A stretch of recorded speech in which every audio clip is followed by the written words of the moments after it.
All right, let's see if we have sound now. So thanks for letting me know.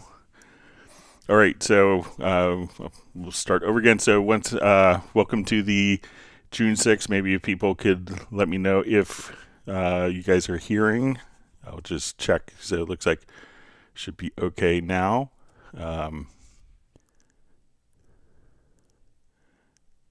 All right, so we see sound is coming through. Sorry about that. So once again, my name is Greg Undo. I am the host of the live stream today. And if you've not attended a live stream before, what you could do is ask questions just by typing into the chat field or sending questions in advance to clubcubase@steinberg.de. When asking questions, if you could indicate if you're running which version, what level of Cubase you're running. So if it's LE, AI, Elements, Artist, or Pro. And if you're running which version number, so if it's 12, 13, or 14. And also if you could indicate which operating system, that information is helpful. And we also, we should have an index of all of the topics that are covered in today's live stream pinned to the top of the comments field. And if you wanted to search for topics that have been asked in previous live streams, you could go to cubaseindex.com. We also want to give special thanks to Jan for creating cubaseindex.com. When asking questions, also, if you could make sure that if you don't see an immediate response to your question, that if we, if we could avoid asking the same question over and over again or repeatedly, that would be appreciated so we get through more topics. We also have two people that serve as moderators, Jazz Dude and Agent K, so they're not Steinberg employees. They just do it to make it a better community experience. So give special thanks to them. Jazz Dude also gets an extra kudos for his work with the unofficial Cubase Nation Discord. So once again, my name is Greg Undo, and I work for Yamaha Corporation of America. I primarily focus on Steinberg products, and I'm the host today. I'm presenting from the United States, just outside of Washington, D.C. area in Alexandria, Virginia. And if you are... if you are watching this live, please feel free to introduce yourself and tell us where you're from. And with that, let's go ahead and get started. Thanks for letting me know about my lack of sound. All right, so first question we have is from, I think it's Rude Paz. Says, hello, Greg, and all Cubase 14 Pro users. When recording guitar with DI and multiple mics, is it possible to group the tracks so you always record on all inputs? So let's say I have a scenario here where I have 3 guitar tracks.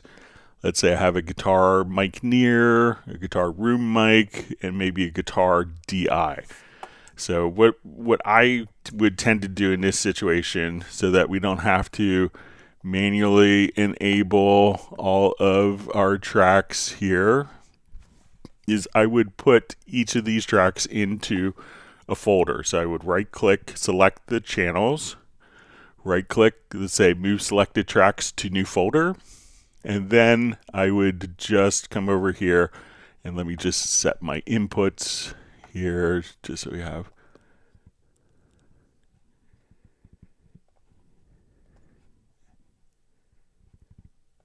a bus on our inputs here. All right, so now when I just go to arm the guitar folder, so let's call this guitars, and I could just simply collapse the folder. And then when I want it to, let's say, come over, and as we punch in, let me just make sure my connections are set up.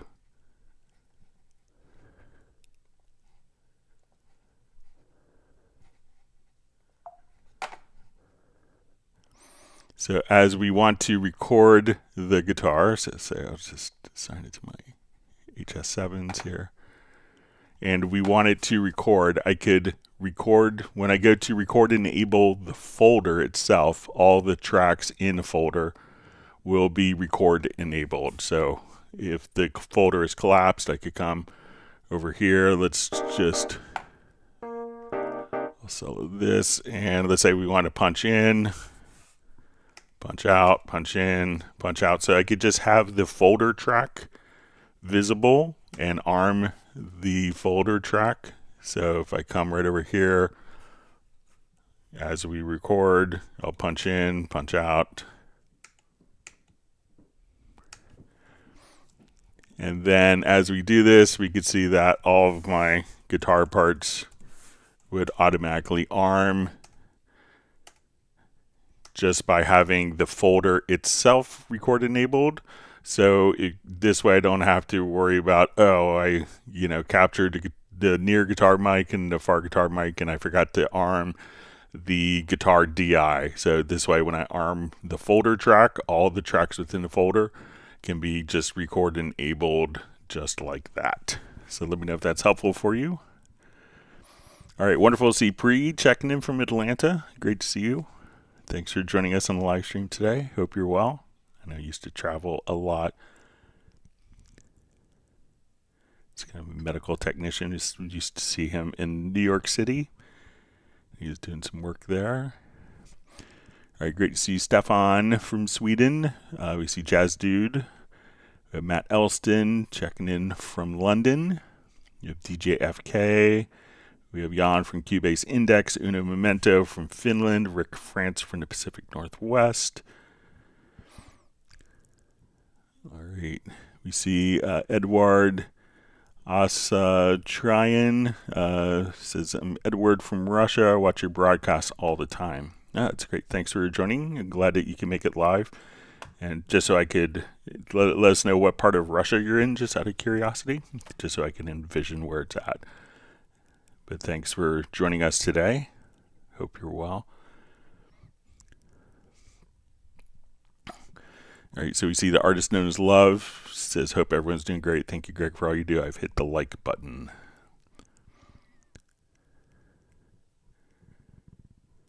All right, I think it's Alexander checking in. All right. All right, Parabot2 from Australia asks, hi, Greg, I purchased some third-party MIDI drum grooves. What's the correct way to install them into Cubase 13 Pro? Thank you. So probably what I would do, if you wanted to have easy access to them, is put them into a folder. So whether you're using Explorer or if you're using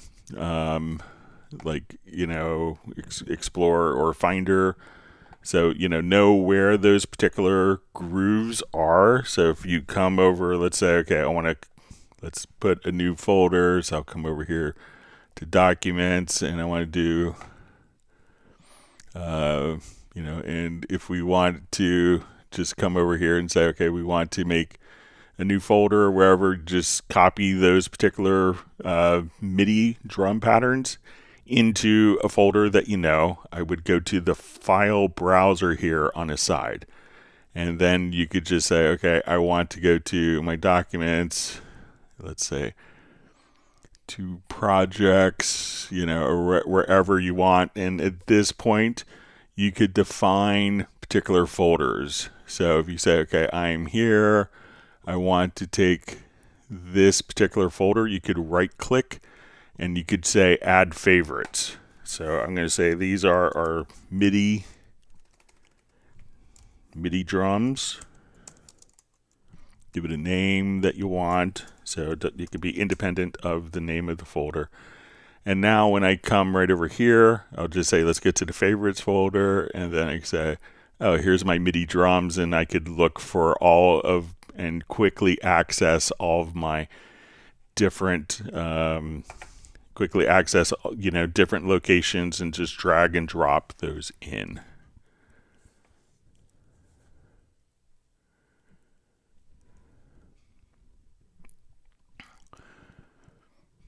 All right, we see Raw Justice Hip Hop checking in from Capitol Heights, Maryland. We have Fly V from Winnipeg. He's happy that we now have sound.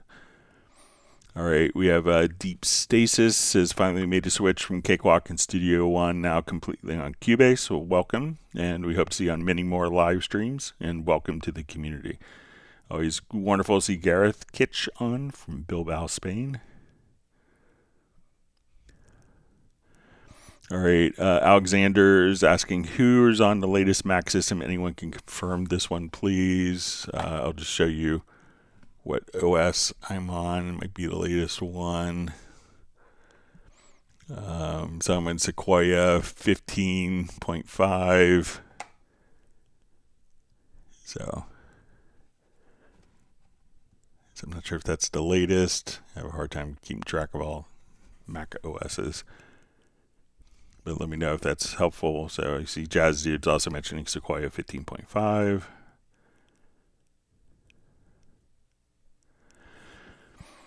Lord El Palazzo asks, hello, Greg.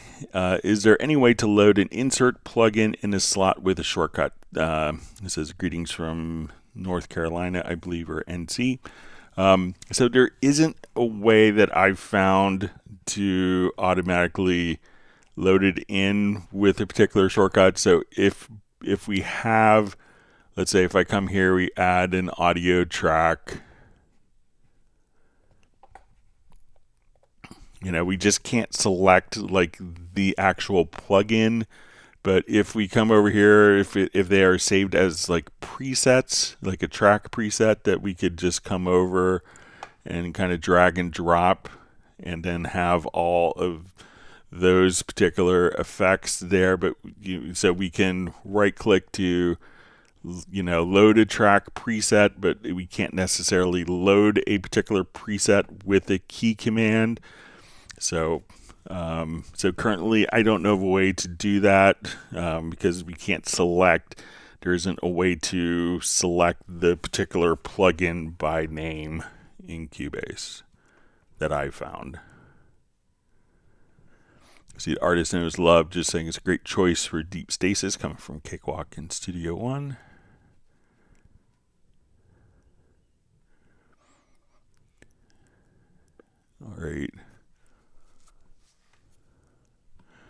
All right, Paul Grooveside asks, hi Greg, just popped in to ask how I can put Cubase onto my new Windows 11 laptop as well as my existing studio PC, please.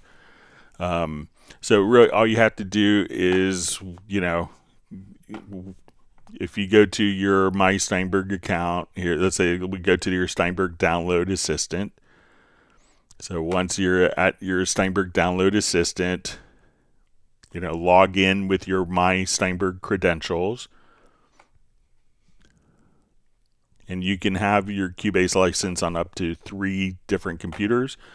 So, log in, go to your My account, log in with your Steinberg credentials, install, download and install. So say, okay, I want to go to my Cubase 14. You could install any or all of the components. And then what you would need to do is just go to your Steinberg Activation Manager. And from your Steinberg Activation Manager, if it doesn't run, just come right over here. You'll see it probably listed under not activated, and then you could just choose to activate. So again, your one license can be activated on up to 3 separate computers. You would need to log in to your Steinberg Download Assistant to install it. And then if it doesn't run, go to the Activation Manager and just activate. And that way you could run it on your Windows 11 laptop as well as your existing studio PC.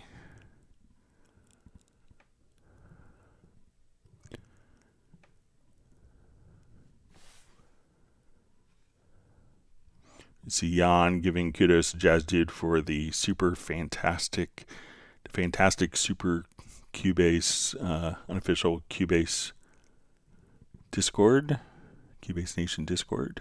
All right.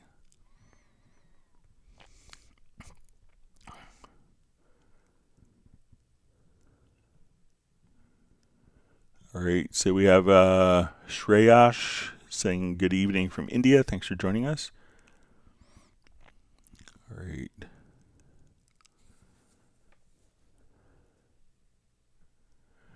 All right, Cristobal asks, says, hi Greg, hi all. Is there any way to include a sort of tags to project to search by style or album later on?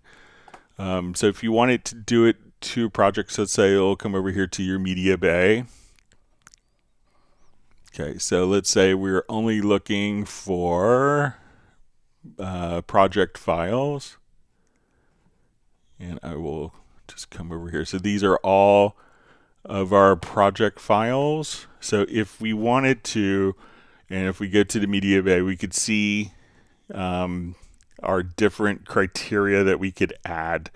So within the project file, we could search for project files that are a particular style or sub-style. So we could come over here. So let's say, okay, I want it to be classical, and let's say I want it to be, modern classical composition.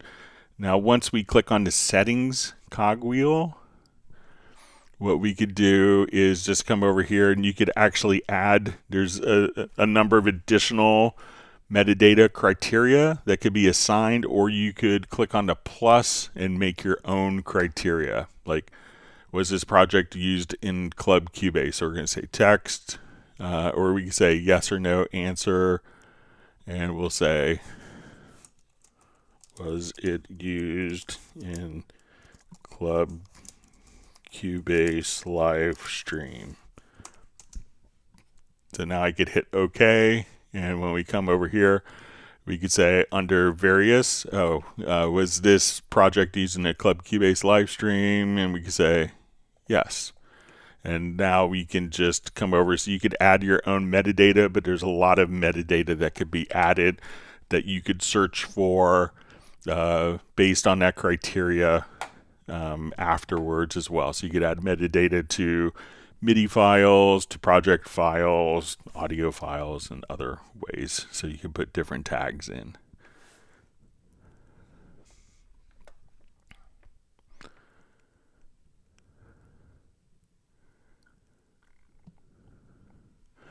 All right, Observation Audio asks, is there any way to pick the plugin routing when using an 8-channel plugin on a 10-channel bed track? All you see is common configurations. It would be nice to use 8-channel plugin in a way to exclude LFE and center.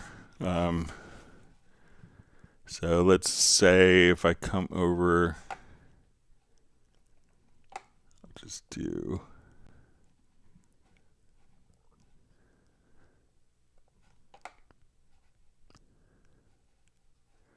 Let's see if we can get it going here. So let me just...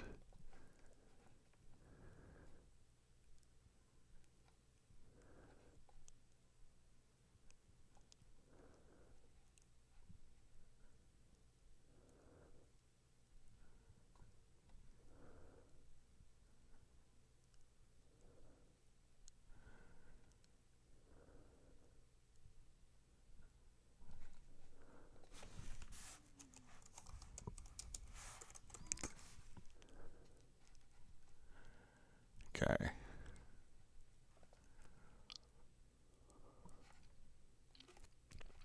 Okay, so let's say here I want to do something like for probably immersive. So I'm going to go to my project window here. So let me just go to project menu, and we'll just kind of do for ADM authoring, for Atmos.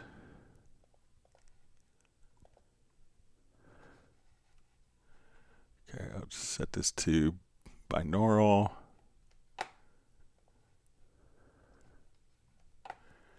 All right, so now we have this going out to our bed track. So let's come over to my inserts. So let's say I wanted to apply, let's say reverb, but not in. So we'll come over here to our routing.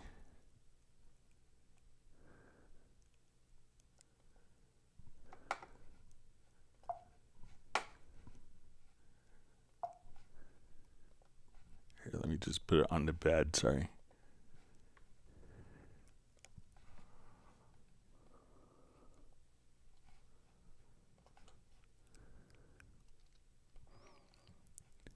All right, so we'll just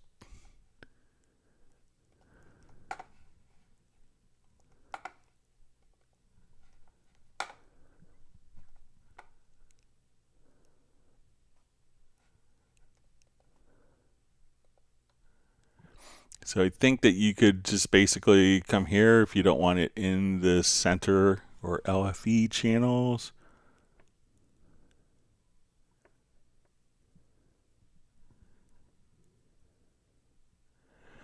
So if you come over here and just kind of exclude those right there from the channel routing, so let me know if that works for you or if you've tried that. So again, once we have it on kind of an immersive track, come over here to the routing, and then you could just shut off the particular routing right there and kind of kill those connections. So let me know if you've tried that.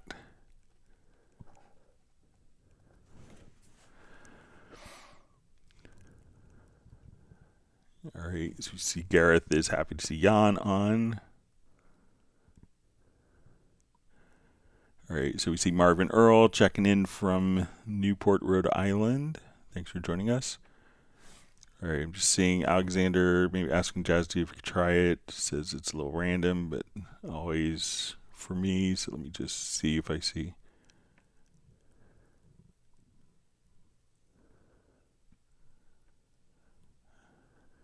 Not sure if I see the question, but maybe if you could type it in again, Alexander. I'm not sure what's being annoying for you on that. All right, wonderful to see Michael Teams joining from Weatherford, Texas. All right, we have Horacio Reisnick joining from Buenos Aires, Argentina. Thanks for joining us. All right, we see Tony Trunzo checking in from Australia.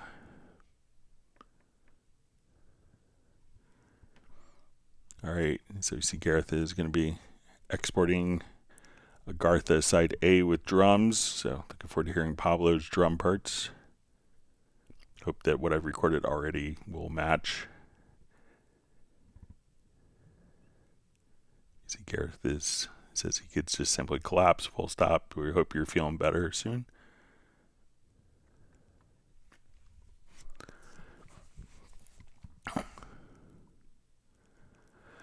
All right, Edward asks, I have a video with a string ensemble. How can I link the video to the project tempo so that I could add other instruments? So probably what you want to do is, so let's do just a new project here.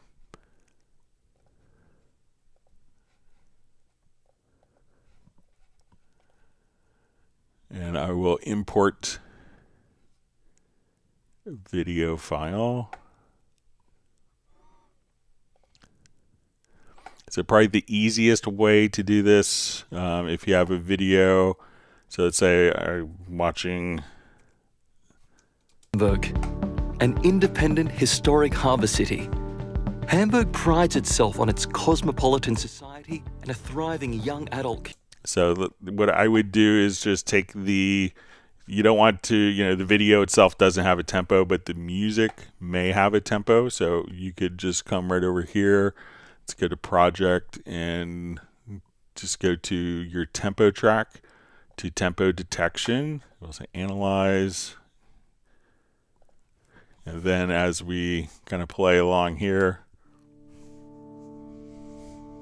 This is Hamburg, an independent historic harbor city.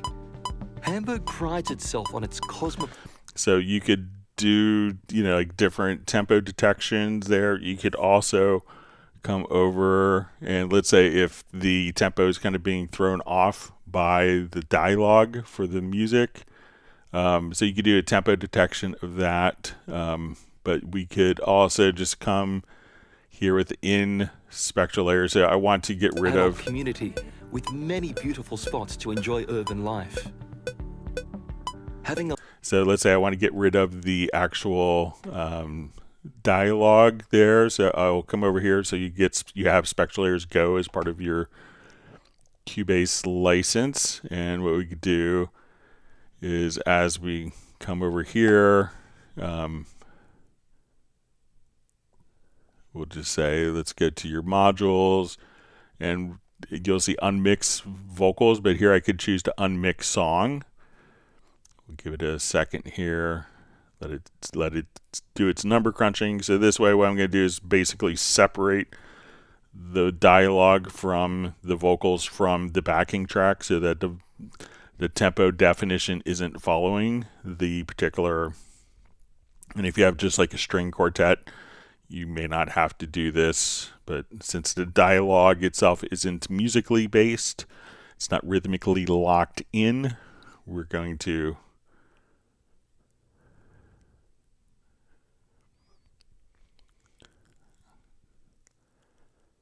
let this get unmixed. And I'm going to drag this in.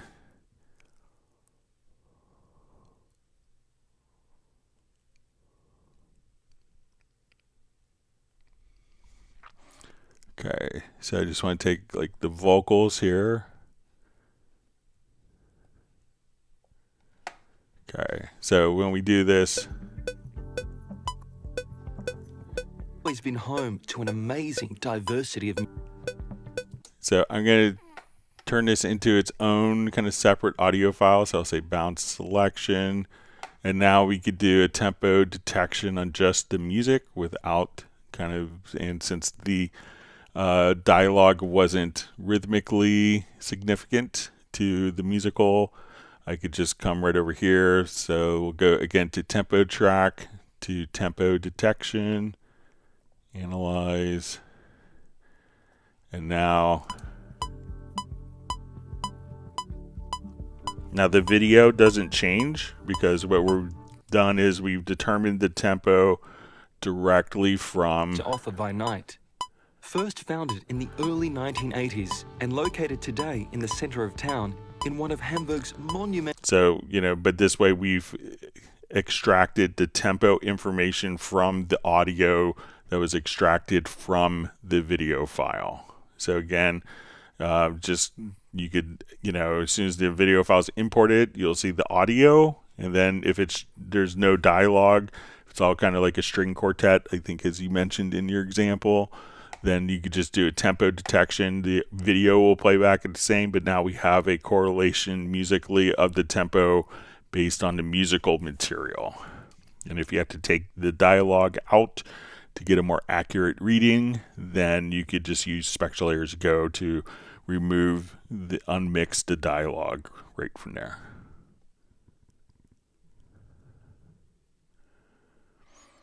Okay. See, Jazz Dudes received 1 gallon of banana fudge ice cream from Michael Teams.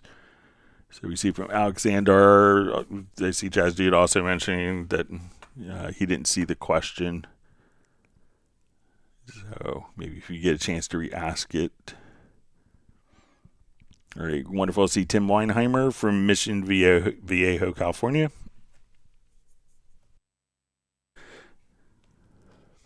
All right, we see DJFK. All right, wonderful to see Terry Gray checking in from Minneapolis. Let me know if you got the that project file as the template for the orchestral.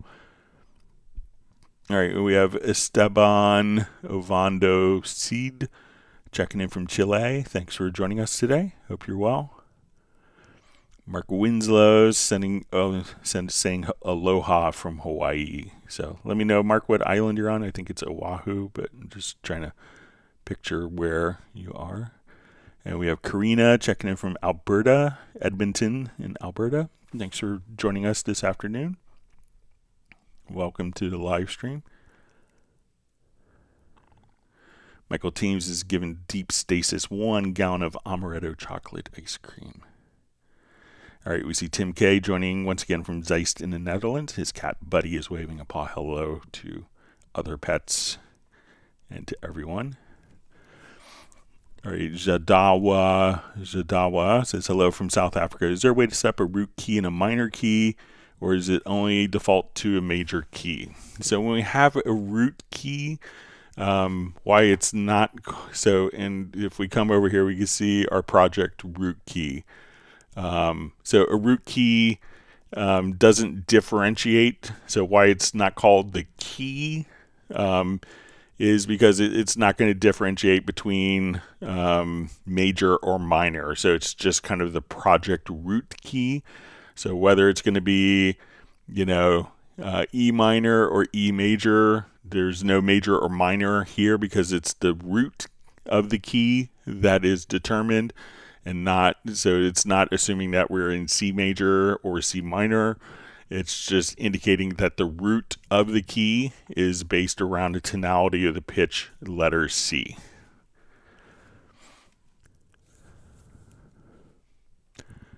All right, Grappia66 says, hi from UK. How about loading third-party MIDI effects in the MIDI effects section?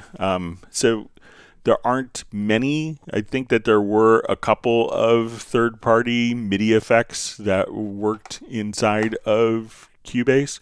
But if we have an instrument track, I don't know of many, but I know initially that there were some third-party plugins that worked as MIDI plugins, so it is available to use. So if we come over, let's say, to our MIDI inserts here, so it is possible. It is documented. Not many third parties have taken advantage of it, because a lot of the functionality could also be done within the VST3 specification.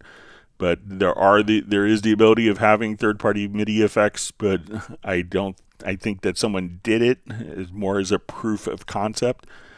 But I'm not sure if they still work, but it is available, just companies don't make them.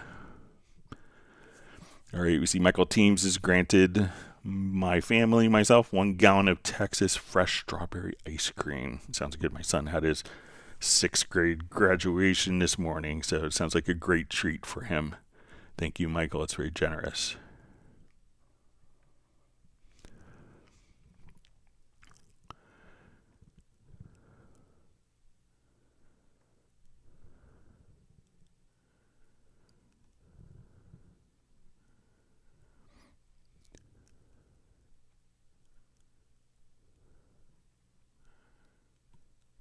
All right, sorry, my chat field just jumped. Let me find my spot.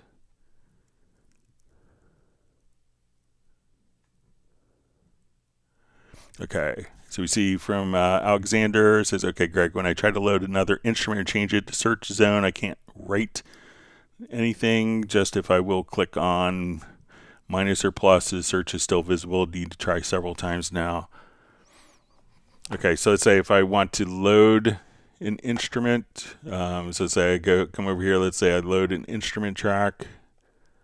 So this is on 15.5, so this immediately becomes available. So if I say retro, I type in RE, that we could just kind of search right there. So again, when I just go to add an instrument track, I click here, the search field is immediately visible. So if I come over here, type in PA, it would automatically just go directly to the expanded soft synth or to Pad Shop. So we could just search right there. I will try it in my right hand zone as well. So if I come here to search for VST instrument, or let's do, so now when I come over, we could narrow it like that. We could also say, okay, let's go to VST effects. So when I click, I could type in like MAG for Magneto, or Imager would show up because they both have MAG in it. It says in the search zone I can't write anything. So it looks like it's kind of working as expected here. So wherever I'm at, so let's say I'm looking for loops and I want bass, that I could just kind of type in directly there. So let me know if that's kind of the area that you want to work on, Alexander. All right, wonderful to see Balsa checking in from Montenegro. It just says, hope that I'm doing well. So I'm doing great. I hope you're well also. All right, wonderful to see Pablo Vasquez. We have the entire Hot Mess contingent on today. Pablo checking in from Galicia, España. All right, Gareth is saying the dongle dingles no more. So, all All right, Pablo is at the tour bus learning about Cubase. Gareth is saying Pobs has a gig at Wizink. All right, we see Brian Sawyer checking in from Yuma, Arizona. Hope you're doing well. Hope your studio is coming along nicely. All right, great to see Ari. We have Zephaniah on. Everyone's happy to see Pablo on.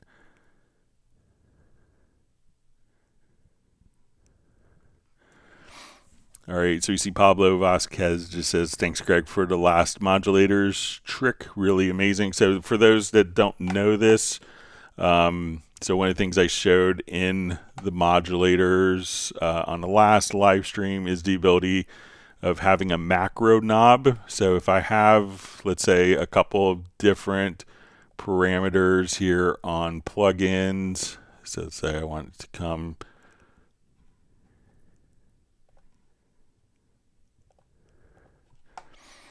all right, and I wanted to control all of these particular parameters. If I go to, let's say, my modulators, we can say macro knob, and I can say, okay, I want to control this parameter on the two plugins, say our mix.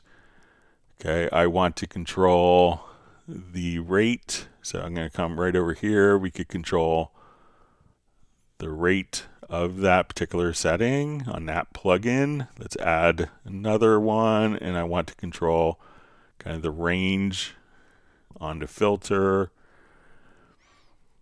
So now as I come over here, we could say, now I can move one knob, and it's going to move like these three separate controls of these plugins. So now when I move this knob, we could see three different parameters all move simultaneously. Now, one of the things that you could also do with this, let's say if I have my MIDI remote hooked up and I have this set up for my quick control, or let's say I want to take this particular, I'll just come over here. So I want this particular knob to control. So let's say if I come over here to my modulators, I can now just right click and say MIDI remote pick up for mapping. I move my fader unit here. And then we could just randomly control this parameter. So let's say I want to use, let me just come over here to my nano control. So I move this, and then I could apply the mapping. And now just that one fader is controlling through MIDI remote this macro knob, which is controlling these three parameters all at once. So the macro knob allows you on the same track to control multiple parameters through one single MIDI remote. I think that was my idea, to add that MIDI remote there. From feedback we got on the Club Cubase live streams, where people wanted one knob to control multiple parameters. All right, let me see. All right. All right, Pablo's received 1 gallon of nougat ice cream. All right, Pablo's has a Wave Lab and he needs some classes. All right, we have Cristobal says thank you from Marbella. So I believe that's in Spain. I've been to Marbella, actually, on the southern coast. Beautiful part of the world, if you are in España.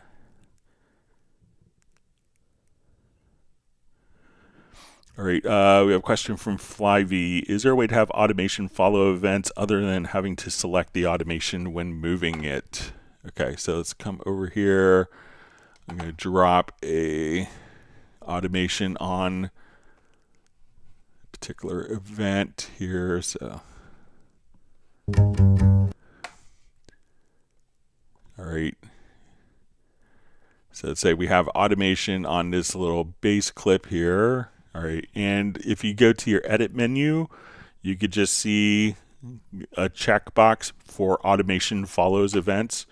So now when I move an event, the automation is automatically tied with it. So if I move, hold down my Alt or Option key, I could copy. The automation is automatically copied directly along with it. So if I move the event, the automation moves. So just make sure you go to Edit and make sure that automation follows events is checked. And then as an event is moved, its automation will automatically be tied. So even if the automation lane is closed, I come over here, hold down my Alt or Option key, make a copy. We open the automation lane. Even though it wasn't visible, all of the automation will automatically be moved with the event. So you can just come again right here, just make sure automation follows events is checked.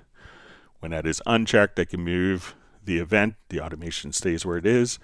When it is checked, now the automation is moving anytime it's kind of tied directly to the event itself. So let me know if that's helpful for you. See, Pablo is happy, just saying Marbella.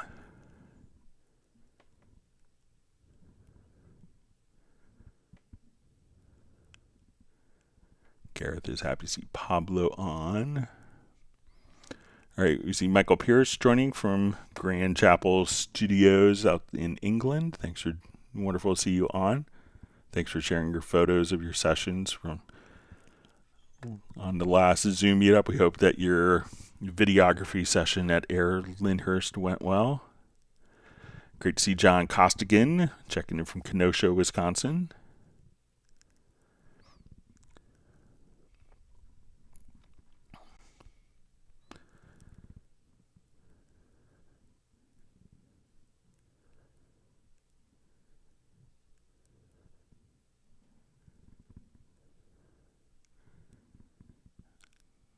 All right. All right, so we have Red Wind saying yo, yo, yo.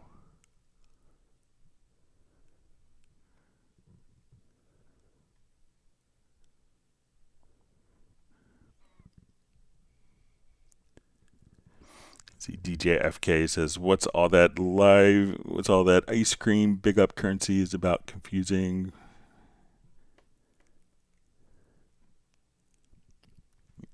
Maybe we'll have to use the metric system outside of for non-American people. All right, so Raw Justice Hip Hop says, I currently have a file generating the following message and want to know what I can do. The project cannot be saved because the project is corrupted. No new project could be created. All right, so sometimes if like this can happen often with like third-party plugins that could corrupt a particular project. What you could try to do is like if you have that message, one thing that I would do is see if you come over here to File and go to your File menu, and then you could choose to back up project. So let's say if we're here, there is a backup project. I don't have a particular project saved already to back up. So you could do a backup project.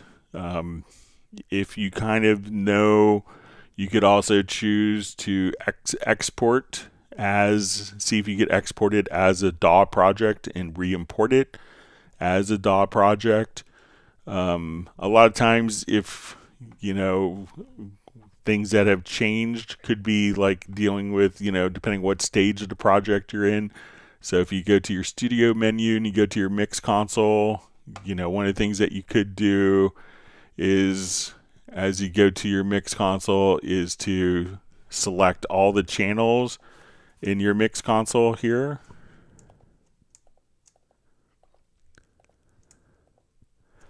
And then if you get to the settings cogwheel, you could say, okay, I want to, you know, so let's say we select all of your channels here, and you could say, let's save the mix console settings. So you could do that as well. But, you know, and also there's a good chance by default Cubase will be saving the project. So if you go into your preferences or settings and look at general, you can see that you're going to have an auto save. Let's say every defaults to 15 minutes. So there's a good chance that you have an auto saves folder with a backup of the project. So a couple different ways to work work when you have a corrupted project.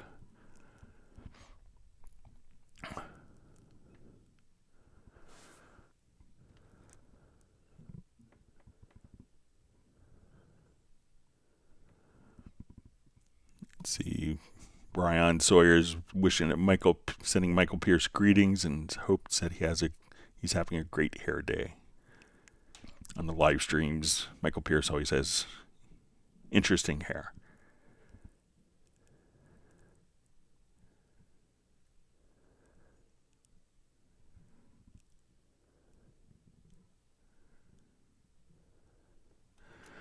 All right. Artem Belyakov asks, hi Greg, thank you for your work. Question, I record CC1 with mod wheel. I can't increase the detail of CC1 so that there are more dots. The MIDI keyboard allows more detailed automation. So if you're doing it as automation, so let's say if I was here,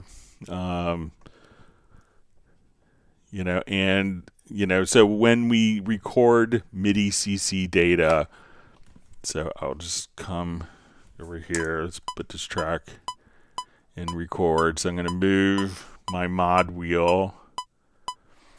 All right, so now when we look at our modulation data here, so we used to get lots of complaints in previous versions because as people would record the modulation data, it would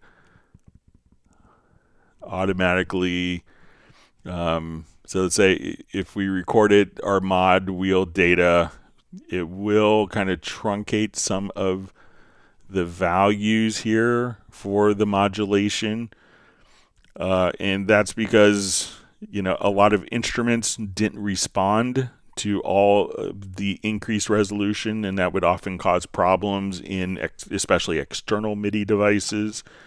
So that's why it was truncated, I think in maybe version 12 or 13, so that it simplifies the editing of that. Now, if you're doing it as automation, so as opposed to MIDI CC data in the part, so if we choose to come over, you could go, so if you're writing it as automation as opposed to CC data, if we go to your touch, you see right here, it probably says touch. And if we look at the automation settings, there is a reduction level. So here the automation will have a 50% reduction level. So again, not to have, 40 points between going, something that is a simple curve, so if we go from here to here, we could interpolate between 2 points as opposed to having 50 points of data. So it can make it easier for editing. So if you're doing it as automation, you could adjust the resolution here in the automation settings, and you could open it up by hitting F6, not F7, and then clicking on the settings tab.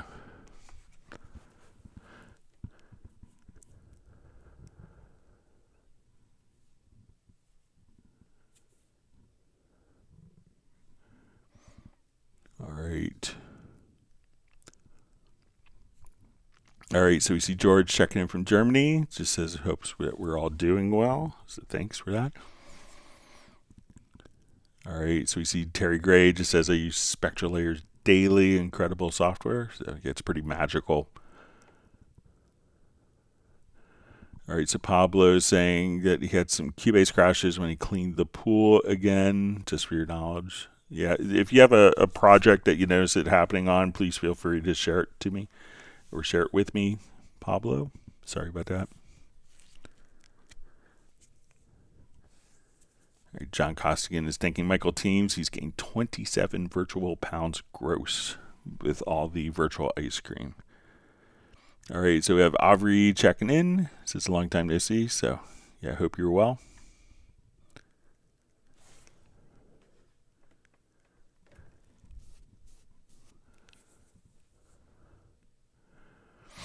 All right, George is asking, last live stream you showed how to link parameters from a plugin with the macro control. Can you link all parameters from a plugin that way so the macro controls all the parameters of two plugins? So yeah, you may have to add a couple more slots, but let's take a look. Come over here, see if I still have. All right, so let's say if I come over here to my mod wheel, so if I come over here, we could just say I want to adjust, let's add more parameters here. And then I think for each macro knob we could adjust 8 parameters.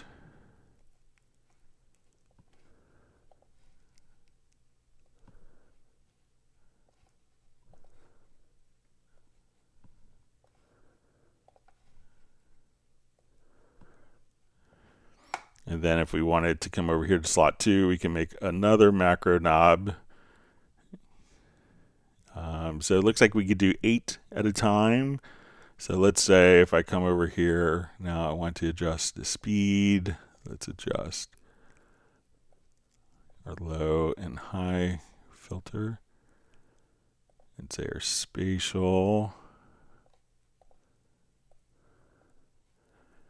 All right, and now let's make this knob control this. So now we could have a macro knob that's controlling another macro knob. So we could have, I think, 64 parameters. So we could have 8 modulators, but one modulator could control, multiple other modulators. So I think you could do 64 parameters. That way you might be able to do more, but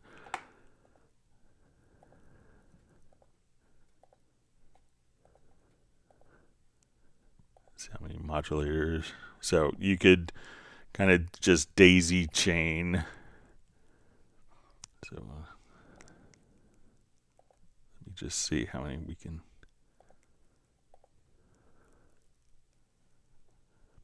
So it looks like 1, 2, 3, 4. So it looks like we could have 64 parameters that are all linked, and you could have one knob that controls all other that will control different. So you might have 63 because one knob's going to be controlling. So, but you could have a lot of different parameters controlled from different plugins. All right, so we see Terry Gregg has received a template from after the last live stream.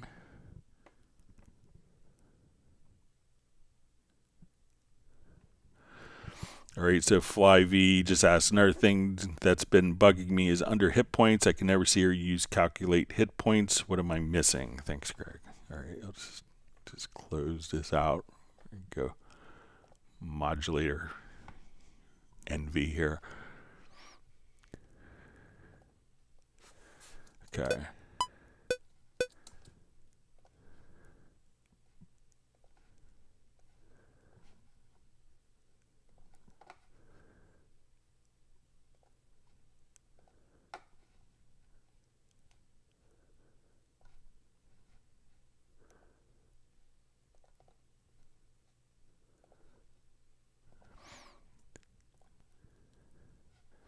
Okay, so let's take a look at it. Let me just drop quick drum loop in.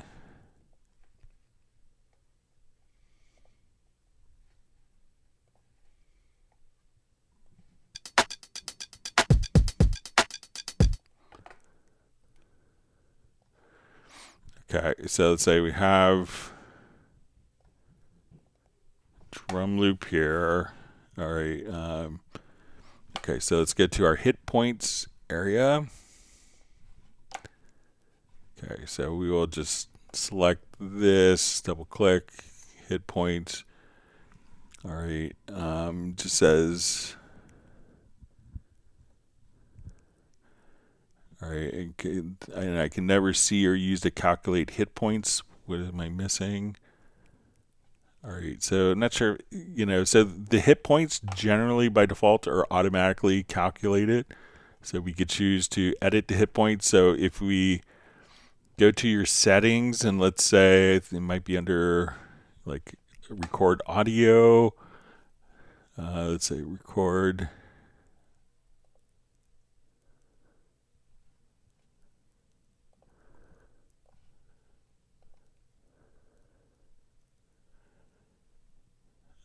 But I think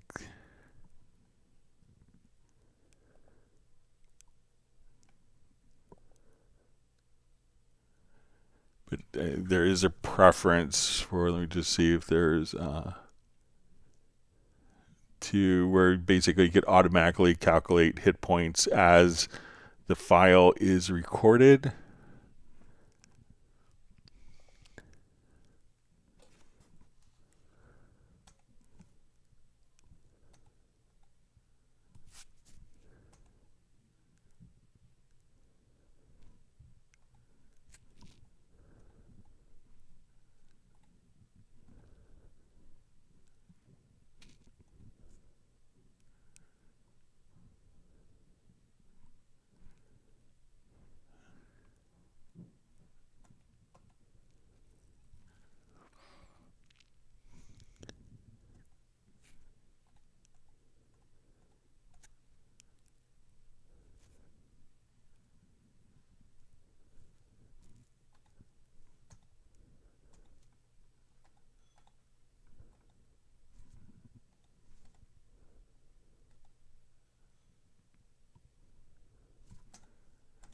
Yeah, but there usually by default there's going to be just hit points are automatically calculated. Let me just see if I could just find the preference. Maybe it's so when you're working on it. Sorry, I'm blanking on the preference. That would be under.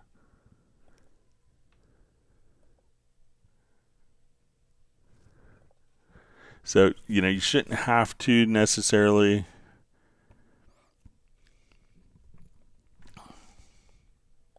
Let me just see if it's under.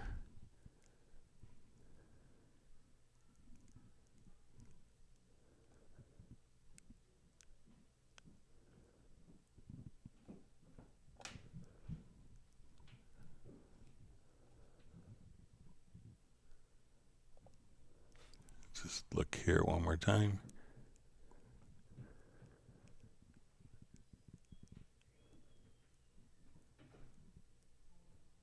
Okay, so yeah, here under editing audio, sorry for missing it, enable automatic hit point detection. So when we record audio or bring audio in, the hit points are automatically calculated for you.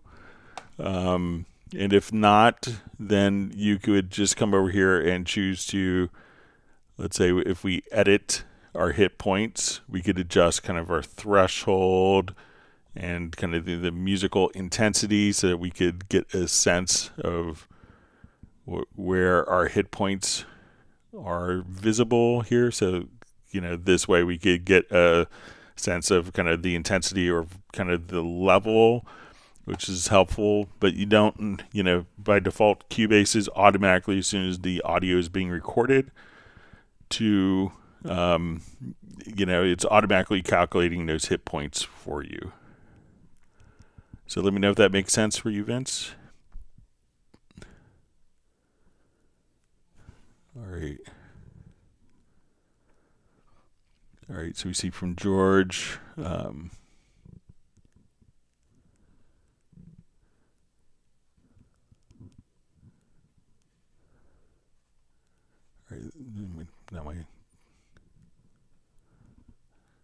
right, it says George just asked, with Spectral Layers Pro 11 in Cubase at ARA, how do I commit after I've edited a sound file? Do I bounce in place and then delete the extension slot? So if you've done, editing here and you want to commit, so let's say we have our extension in Spectral Layers, and now when we come over here, let's say we do an edit, of particular frequencies. Let's say I come right over here.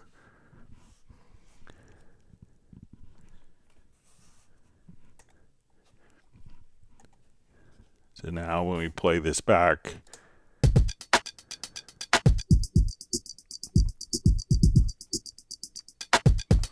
and if I wanted to commit that, we would just come here to our extensions and we say make track extension permanent.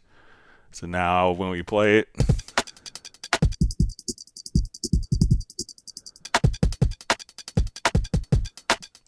then, so all you have to do is in the extension area, just choose to make the extension permanent.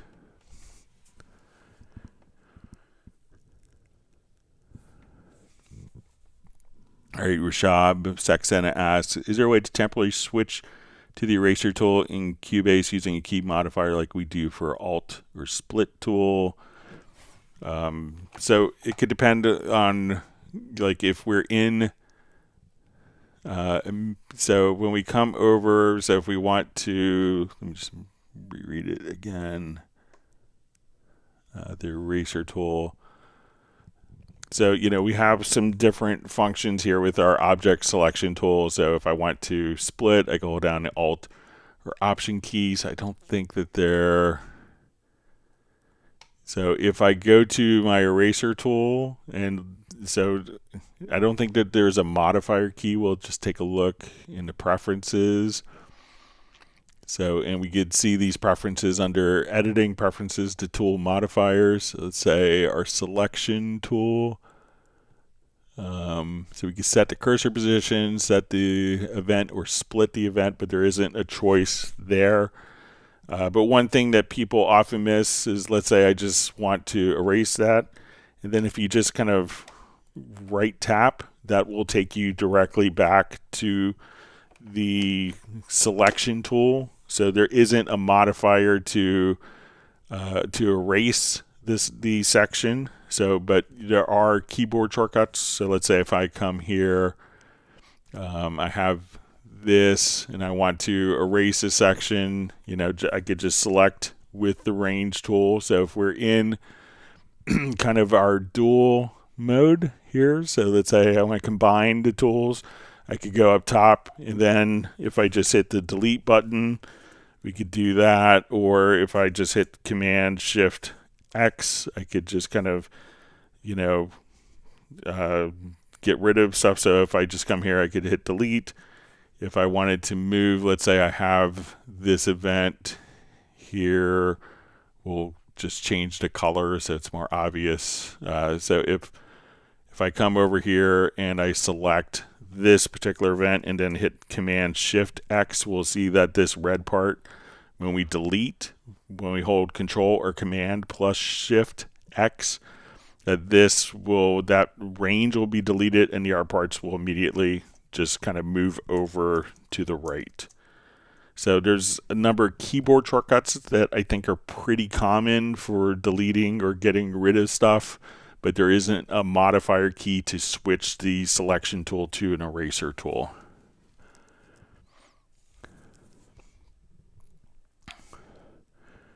All right, Uno Memento is passed on to Michael Pierce. He has a Marsalka Lager unfiltered whole malt beer.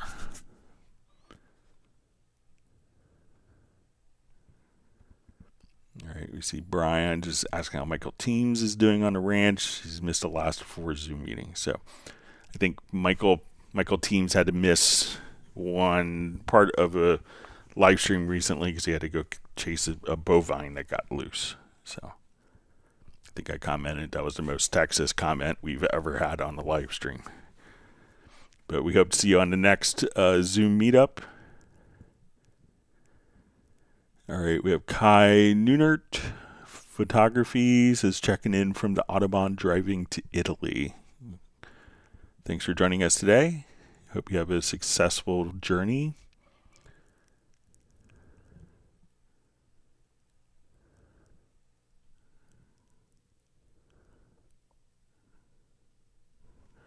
All right, Rishab Saxena says, sorry, joined live late. Did you answer the group plugin automation question, which he told me to answer in the next live stream. So not yet, but let's take a quick look at it.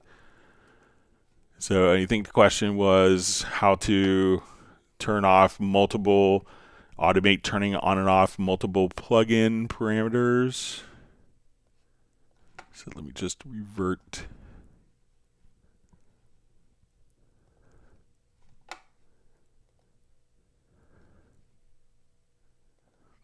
All right, so let's say I have a number, let's say I have multiple insert effects here on this particular track. All right. And we want to automate turning those plugins on and off. So if we hold down the Alt or Option plus the Shift key, we could just kind of turn these off here. So I'm going to, let's say, start them on. So again, you kind of click on the header here. So while it's playing, I could just come over here and I'm going to automate the track. So I'm going to click on W to automate. We'll go back. So I'm going to hold down my Alt or Option. And we say they're bypassed, turned on, bypassed, turned on. So this we could automate. If we're utilizing the Project Logical editor, that is not automatable, but we could turn the plugins on or off. But that way we could just come here and we could turn the plugins off and on and have those automated. So the trick is to come right over here, Alt or Option, and click on the header, and then we could just turn on and off our different plugins as needed, and that process can be automated. So let me know if that's helpful for you.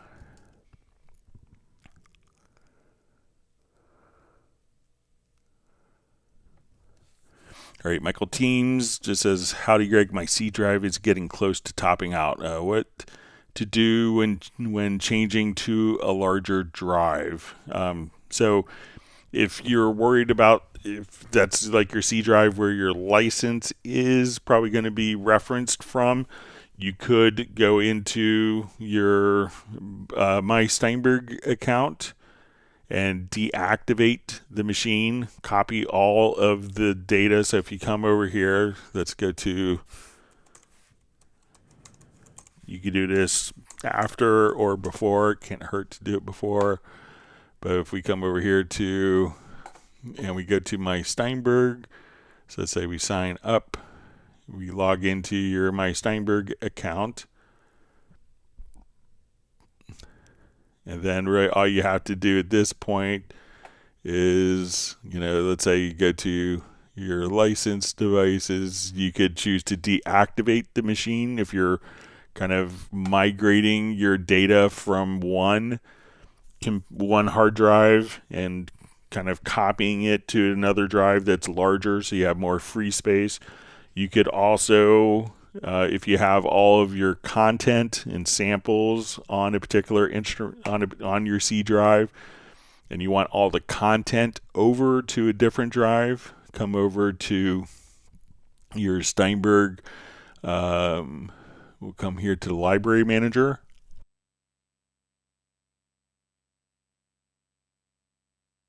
And then once you have this open, you could say, okay, I want to select all of my Cubase content, all of my Hallian content. So I could say, okay, all my loops that came with Cubase, I could select all of these particular ones here and just say, okay, I want to now move these and choose the path. And then Cubase will automatically move all of the content and keep the content links with Cubase preserved.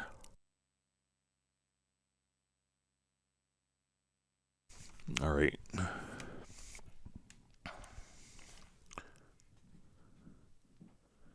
All right, so we see Pablo just saying, woo, congrats to little Ryan. So on his graduation, his promotion ceremony.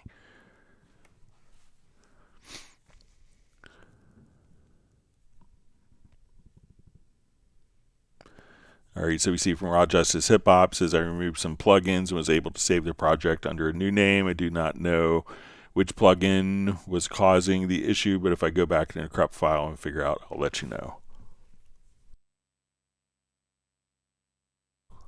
One other strategy that you could do with a project file, even if it was corrupted, if you want to recover it kind of like piece by piece, is just come over and go to import tracks from project.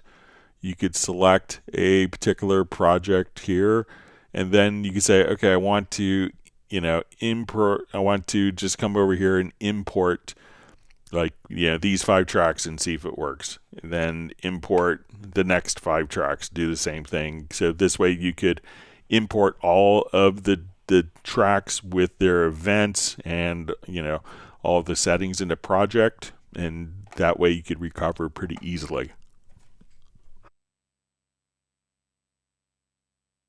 All right. But I hope you get it figured out. Raw Justice Hip Hop.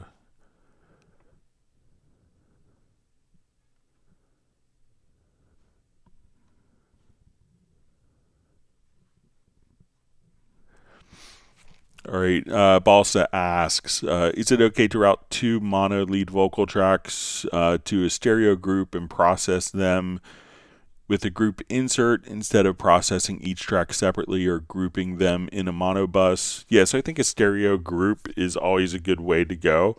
So, when we have multiple vocal files, if I come over here, let me open up an example.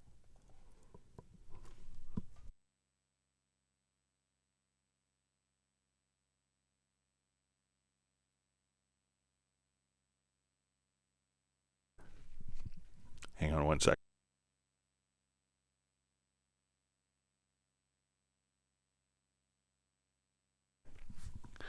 All right, so we'll come over here. So let's activate this project. So, a lot of times I like to take all of my vocals, and if I want to do like live background vocals, I could just kind of come over here. So let's take a listen to this. So, before I knew all it was to kiss my face.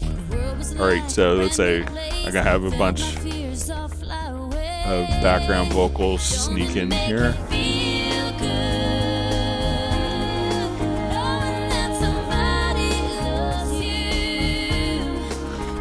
So now when I come here, so here I have all the background vocals.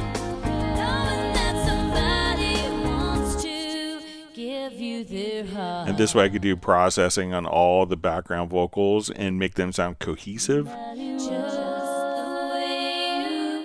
And I move one fader. So, but there's no real consequences, no bad consequences of taking your lead vocals, putting them into like a stereo group, and having one fader to control that.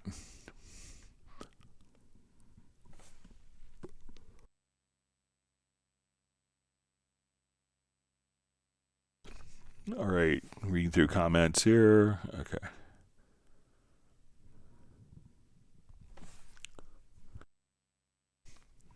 All right, we see Fly V is going to visit his parents after the live stream. That's good.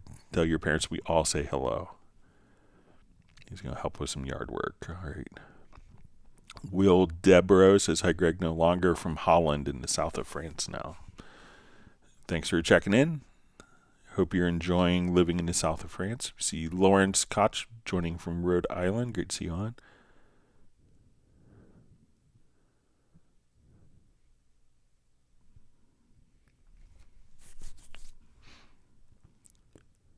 All right, we see Graham Witcher joining from Oxford, England. We see Soren checking in from Sweden. We see Pablo saying my Spanish pronunciation is getting better, Greg. Don't hear my English. So it's been a long time since high school for me. So, but I took 4 years of Spanish, but and been to Spain 3 times when I was growing up. Always enjoyed it.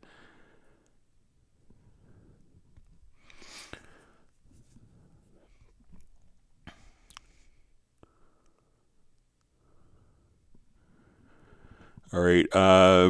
Brian Sawyer asks a question: how do you import several audio tracks at one time without it writing over existing tracks? Okay, so let's say I want to import several audio files. So I think it could be like where it's actually what track is selected. So let's say if I come over here and I import audio files.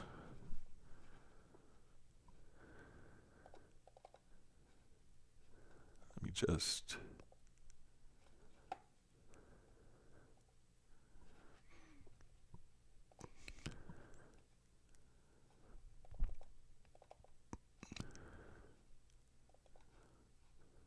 All right, so say I have these files. So I have my bottom track selected here. So now when I open, we'll get the option of doing them to one track or to different tracks. And if I do it to different tracks, it'll place it below the currently selected track. So let's say if I come here and I want to import audio files. So let's say I want these files. So you see my nice background vocals. So let's see if we choose to import those files and we say open. I think it's going to make, and we have this option of different tracks or one track. So I think if I choose one track, they're all going to go on to the selected channel. But if we choose different files, so let's import the audio files here again. And I choose to we'll say reuse. So we'll reuse the ones. Okay. And we'll choose different tracks.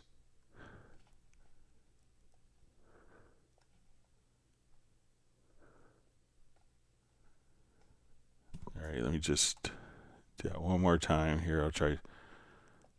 So I'm going to import.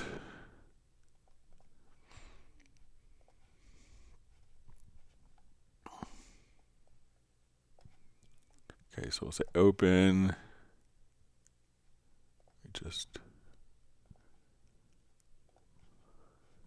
me just do some new files. It's not reusing. So import audio file.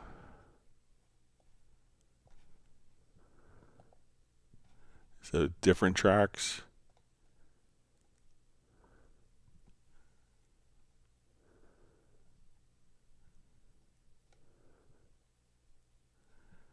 So I think it matters what channel is selected. Now, if you're in kind of the pool window here, so let's say I want to go to my file browser, and let's say I want to come over here to these audio files here. Let me just...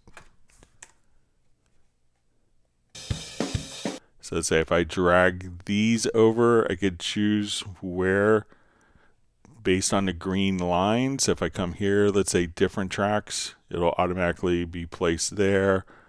If I go in the middle and different tracks, then those files will be placed kind of right in the middle area. So you could drag and have a bit more control as well, but you'll get prompted if you want to do it on a single track or different tracks.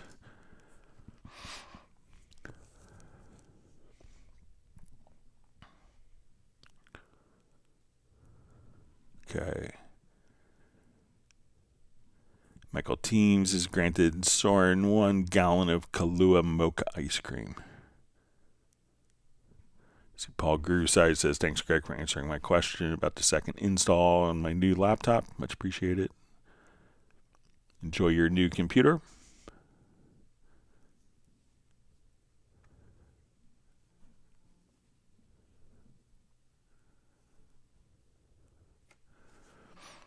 Okay. So we see from Soren, just says, Greg, the underwater plugin is giving me problems, a big squeeze in the beginning of using it. If you could show how with automation of frequency from deep to all gone, hope you understand. Maybe I send email. Let's give it a shot. So let me just revert this. Okay, so if you're not familiar with the underwater plugin, we can think of it as like a filter. So let's say I want to start off and I'll put it on, let's say, my master bus here.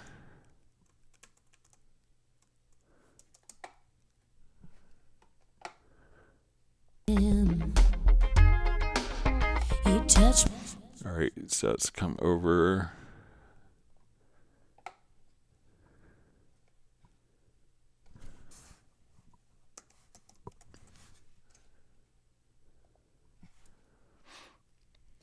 All right, so. He's got some magic. All right, so let's go ahead and just kind of, we'll start off here. So let's automate this plugin. So I'm going to take it from 100 hertz.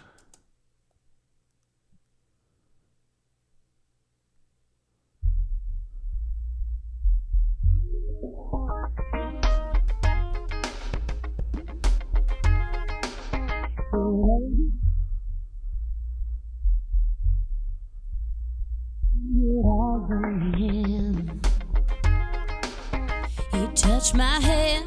All right, so let's come back and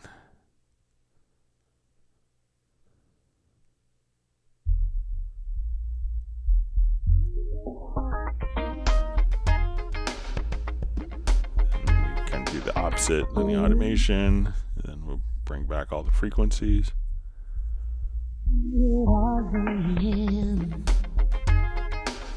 He touched my head. So let me know if that makes sense, and maybe that's what you're trying to do, Soren. It seems to kind of work as expected here.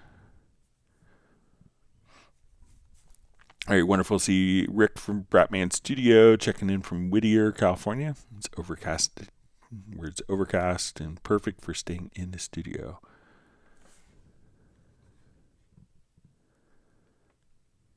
All right, wonderful to see Benny checking in from Sweden.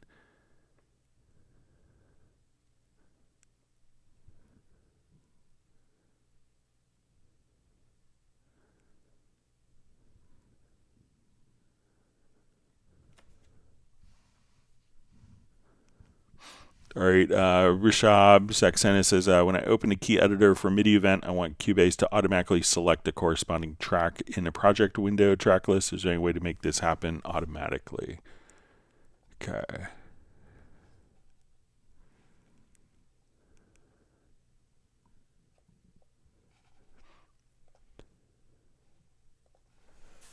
All right, so let's say if we come here. All right, so let's say now there is a preference. So let's say so let's go over to preferences, settings, and I think if we go to editing, it might be under project and mix console. Let's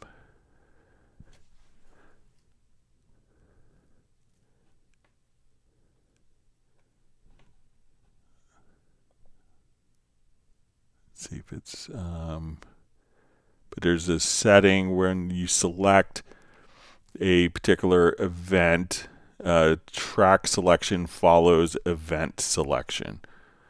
So now when I select a particular event, that track is selected. So if I want to go to the key editor, I could double click. I come over here, double click. Because I selected the event to open the key editor, the corresponding track is selected. So again, that preference, go to your preferences or settings, editing, and make sure that your track selection follows the event selection. So anytime you select an event here, that particular track is, that corresponding track is automatically selected as well.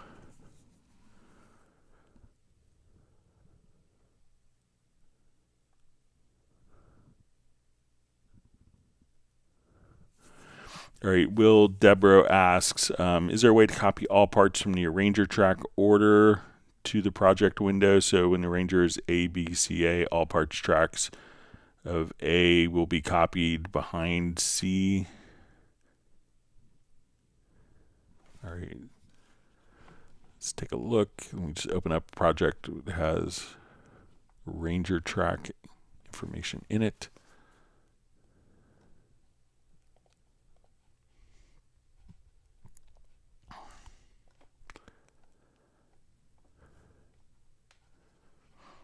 Okay, I'll just revert.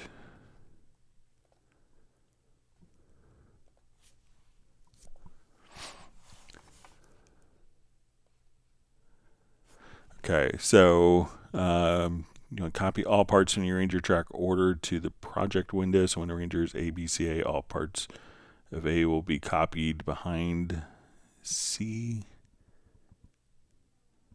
So I'm not sure if you want to kind of see it laid out kind of like so let's say if we're doing this and it's kind of non-linear jumping around.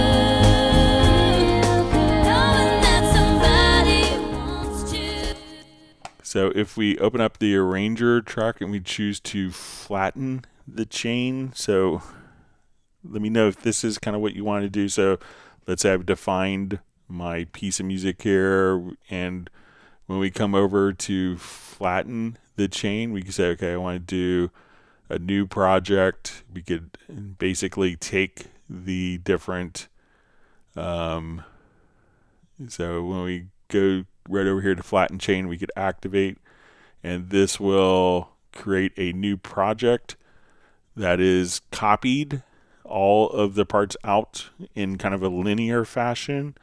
So let me know if that's kind of what you want to do, Will. So we could take kind of the existing project here and then automatically, based upon the Arranger track, move all of those events to kind of be in a traditional linear manner. All right, always wonderful to see Kerwin Young from Atlanta, Georgia. Hope you're well. Pablo is happy to see Kerwin on. He'll be our resident star composer, producer, engineer. Pablo is happy to see Graham Witcher.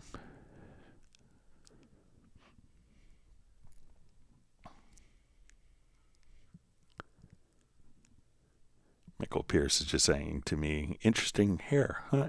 Eh? So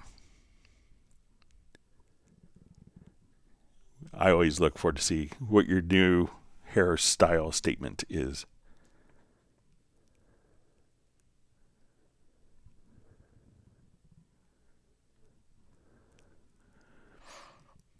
All right, so we see from Jadawa, who says that the root key is only the tonality of the project. So what happens to auditioned material? Example, you audition E flat major chord, assuming the project is in A minor. Ask this because of your, let me see if it's continued. On one of your videos, you picked random loops and set the root key and said all are in key.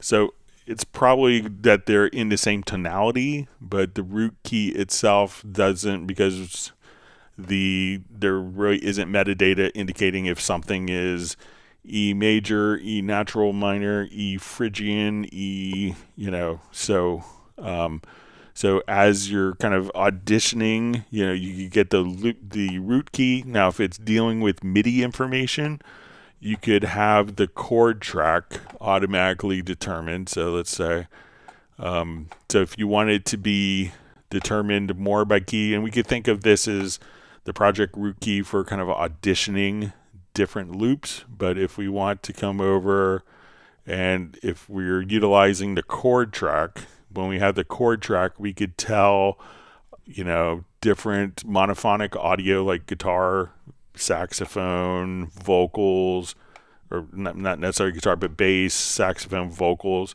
We could tell it to automatically follow the chords, and this way, when we're utilizing the chord track, we could have like the MIDI data automatically follow the chords based on the chord track. So when we come over to chords here, we could choose for it to not to follow chords, or to follow chords and scales, or just notes within the chords, or root notes.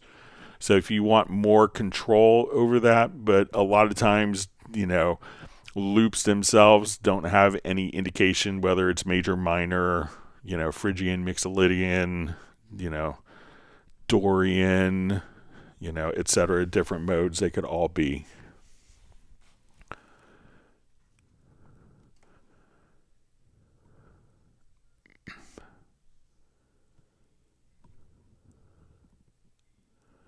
All right, so we see Soren just mentioning to Raw Justice Hip Hop that he gets an error message using the Hybrid 3 synth VST2. It says he started the project, then updated VST3, and that error message appeared. So, all right, Michael Teams is granted Kerwin Young 1 gallon of Tuxedo Cream Ice Cream.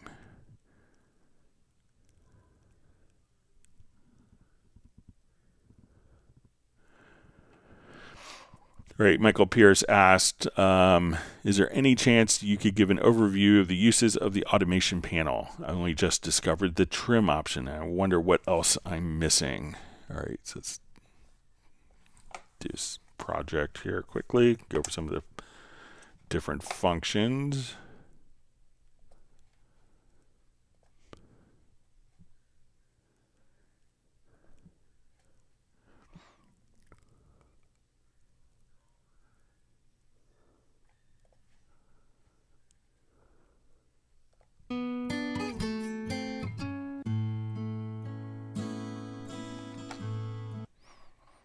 All right, so let's just do some quick automation on this. We'll make it pretty obvious and large.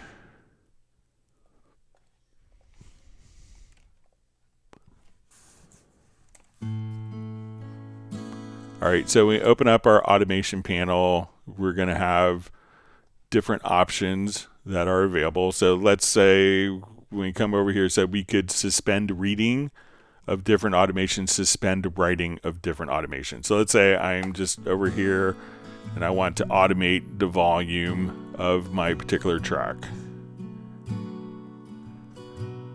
So we'll automate, I'll just start from the beginning.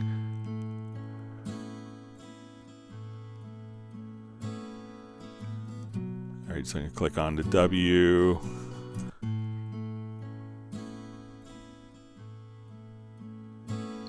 Now let's say I want to automate panning.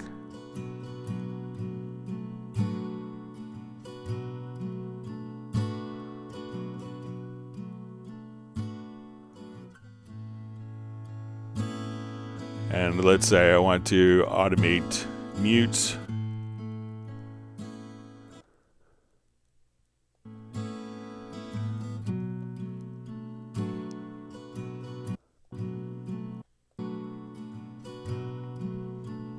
And let's say I want to come over here and adjust the EQ. So let's automate a little bit of EQ.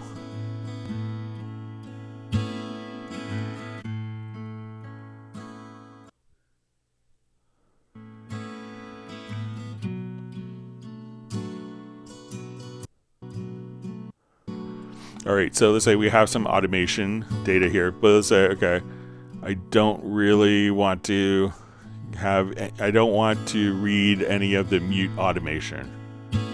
So now as we do this, the mute automation isn't going to turn on, or I could say let's bypass the volume automation. So I could also suspend, let's say I want to suspend writing of the EQ. So I want to find the EQ sound. So let's say I come here, but I don't want to automate me searching for the EQ sound.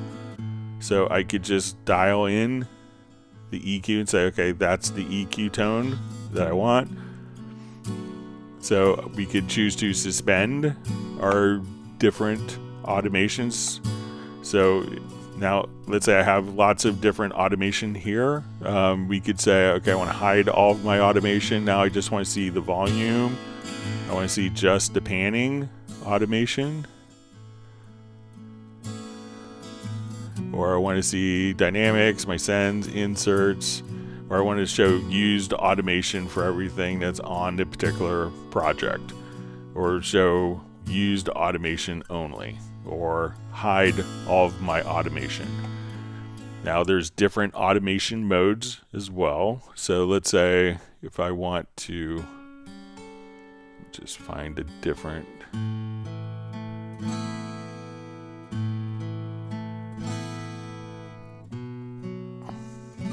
All right, so I'll come here and let's just. So we have touch automation. So let's say if I wanted to like automate, so we have our different automation modes. We have touch, auto latch, crossover. So when I want to open up, let me just get rid of all.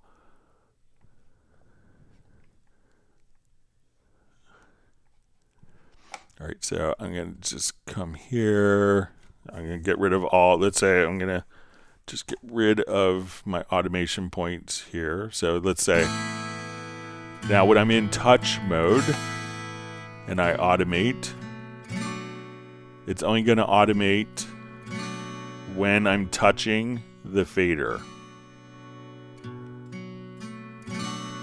Now we may also put it into auto latch. So auto latch, I can come here and it will continue to write that value even though I'm not touching the fader.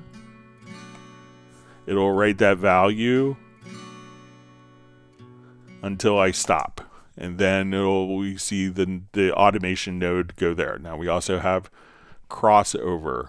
So at this point, so I want to bring my automation down. And now as soon as I get back up to the point, it will automatically just kind of do, let's say, okay, I'm here.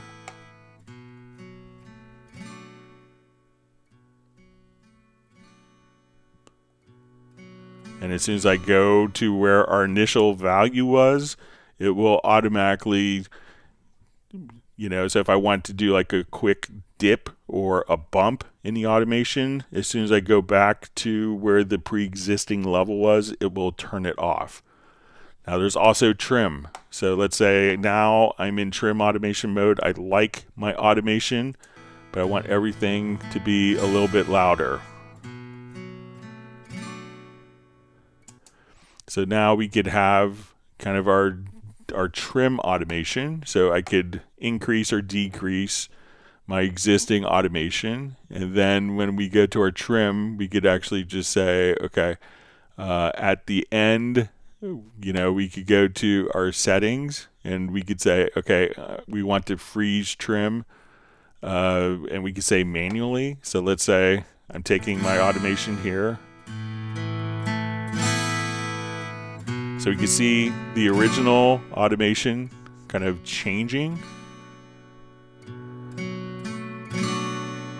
All right, so I had existing automation. I wanted to kind of increase that automation overall. And now I could say on leaving trim mode, what we want to do is now we have kind of almost two different automations. And now when I leave trim mode, we'll see that these two automations will coalesce with each other.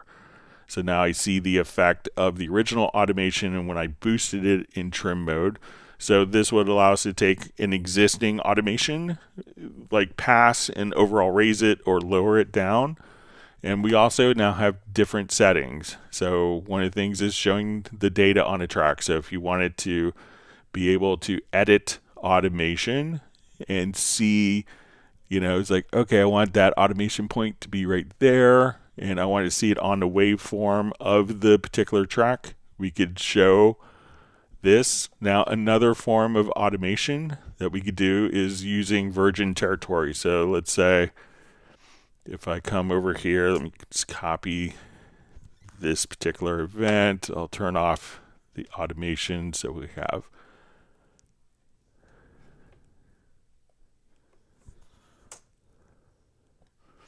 All right, so virgin territory, what this is going to do is as we come over, we could say, okay, I just want to write automation.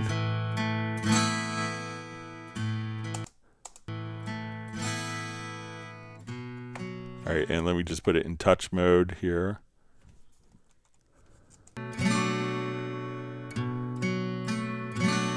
So with virgin territory, we could just have little sections of automation that are not connected with each other. So if I was to, I'll just start brand new. Let me select all the automation events here.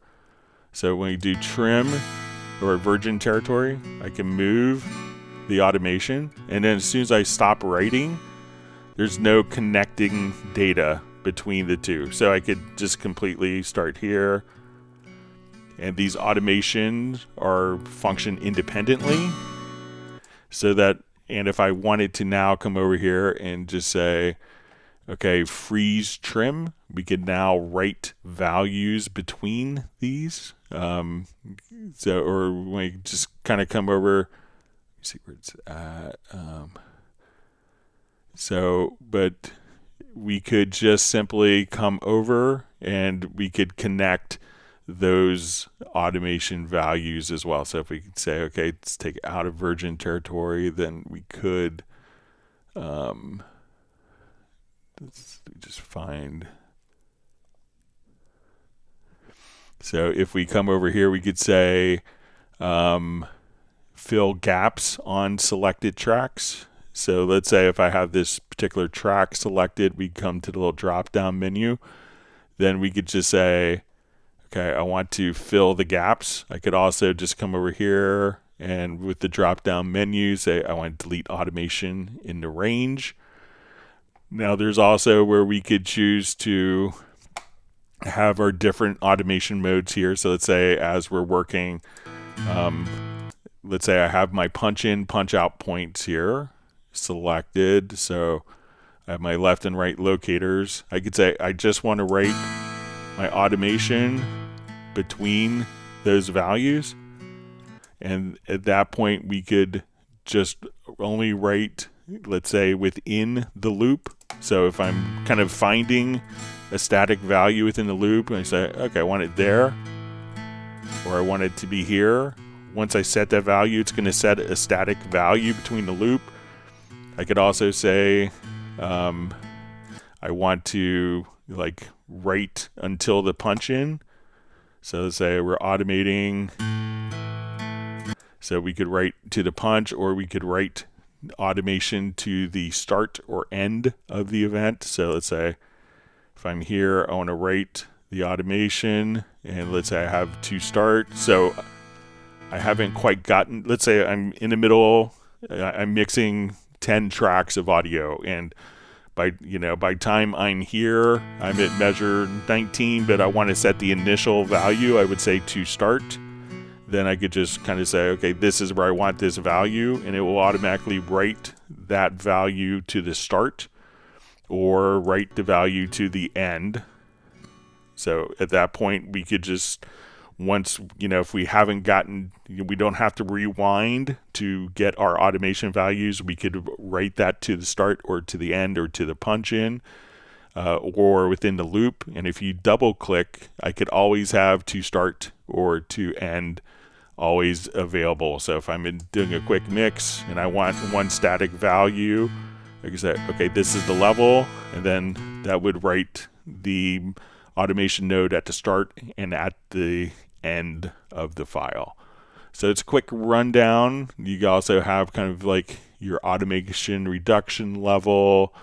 If you want to reveal parameters on rate, so let's say if I'm here, if I EQ, let's say I come over here and I want to EQ this with reveal parameters on rate. If I adjust the frequency here, I adjust my booster cut, those parameters automatically become visible as soon as we write them and make an adjustment. So if I come here, let's adjust my panning, I adjust my volume. So these automation values just immediately appear directly there as we do that when reveal parameter on rate is checked. So let me know if that's helpful for you, Michael, and hope other people have learned a tip or trick or two. But yeah, the trim automation is very powerful. thanks for your question. All right.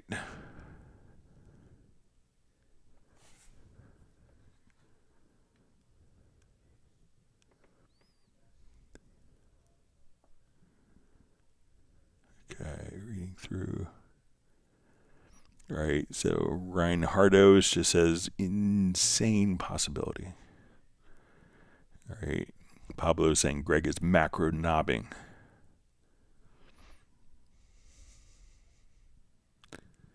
John Costigan is asking how many modulators in a ton. So I think you do 64 per track. So if you have 2,000 tracks, so that'd be 128,000, I think. So depends how many tracks you have in your project. All right, so we see Bratman Studio just asking if anyone in the community has an Arturia Keystep 37 MIDI remote script. So maybe there is a kind of a repository area where people have uploaded, if you go to the Steinberg, if you go to the Cubase forums, that you could see there. Let's see, Pablo's just saying Greg needs a whole hangout time just for modulators. They're pretty deep, pretty amazing. And I thought Steinberg did a great job of implementation, especially for kind of a version 1.0 with that. All right, Michael Pierce is saying that there might be soup later. That's good. See, I'm falling behind here. All right, Club J is just saying, hello, I'm new here, so welcome to the community. And we hope to see you on many more. Just ask any questions that you want.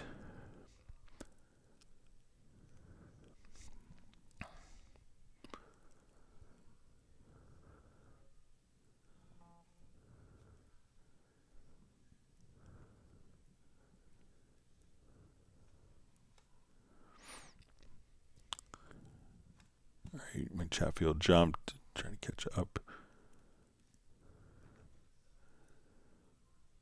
All right, and we see Jazz Dude's kind enough to post the link for the shared MIDI remote scripts made by users. All right.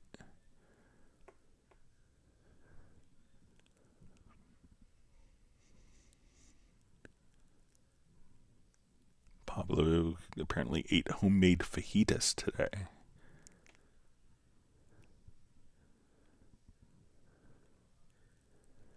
All right, you see Pertti Komenen checking in, sending greetings from Finland. Pablo is just asking, is there a shortcut or key command to assign any ARA extension to a track? So currently we could assign an ARA extension, but we can't specify which one. And I think it could be tricky if there was a function in which order they're installed in. So currently there isn't a way that I know of to set a specific ARA like external editor through a key command. So I think it has to be manually done just by going to your extension here.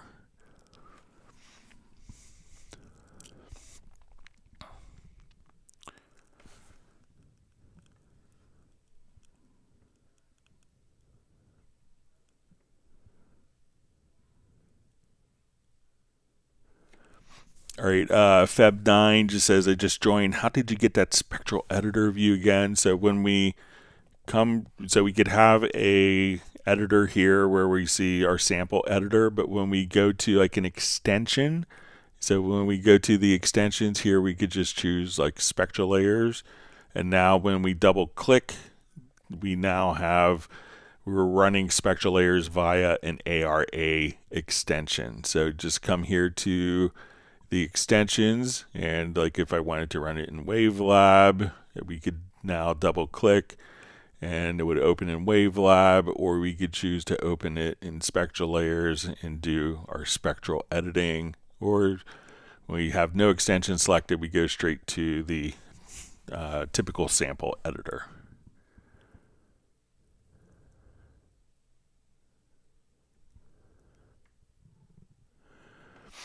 All right, so we see from George, says with the macro linking parameter of two plugins, I'm referring to dual mono, be enough to control the threshold, attack, and release of two compressors inserted into one track, so it's possible. So yeah, definitely. And I think we showed that on the last live stream at the very end.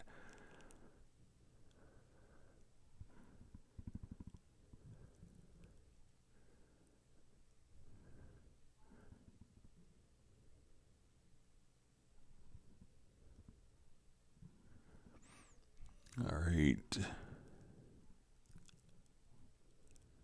Read through comments.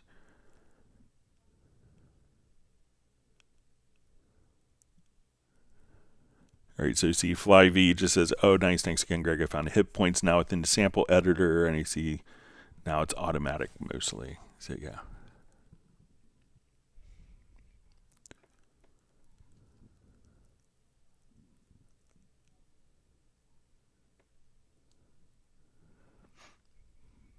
All right, so we see Rod Justice Hip Hop says, yeah, I think the problem is an air instrument. All right, wonderful to see Gerald Ely joining from Martinez, California. Says, just popped in to hit the like, and he's going to watch the stream over the weekend.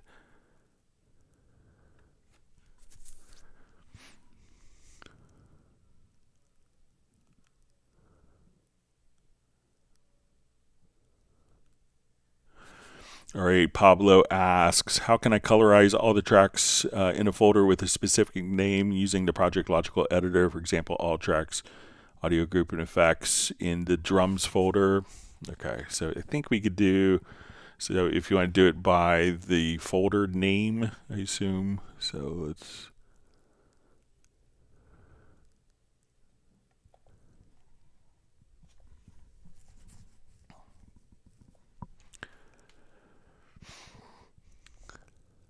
okay, so I'm going to name this Pablo for my folder. Okay. So I think that we could maybe finagle this in the Project Logical editor.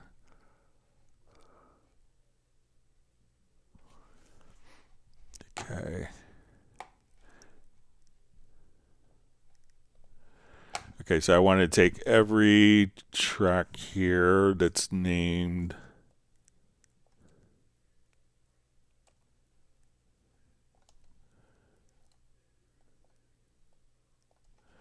that's in the Pablo folder and set it to a color. All right, so let's say media type is equal to,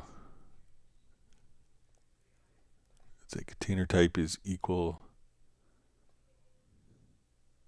we'll try folder track.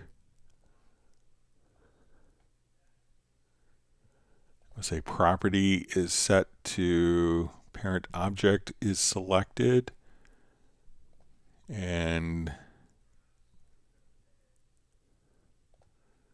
name contains Pablo. And let's come over here, see if we could say set color to fixed value. We'll make it red. So let's see if this works.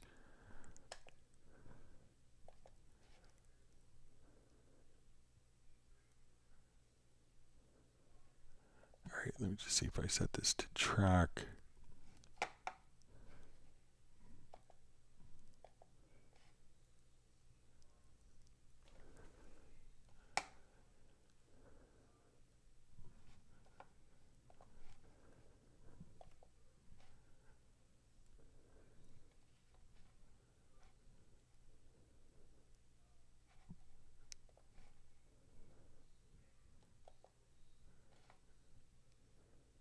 All right, let me see if I could select.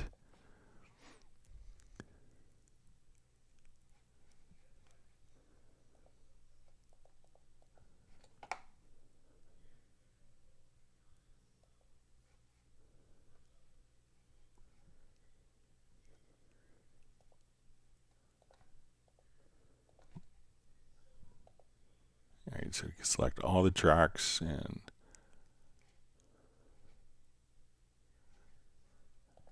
let me see if I.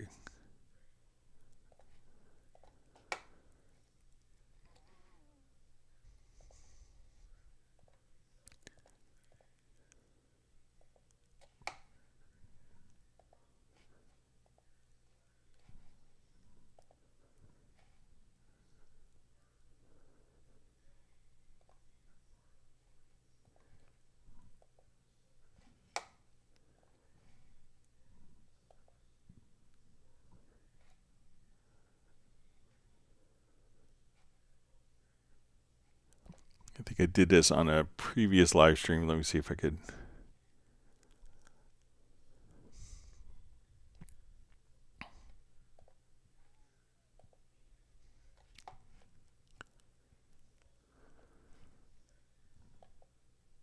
Okay.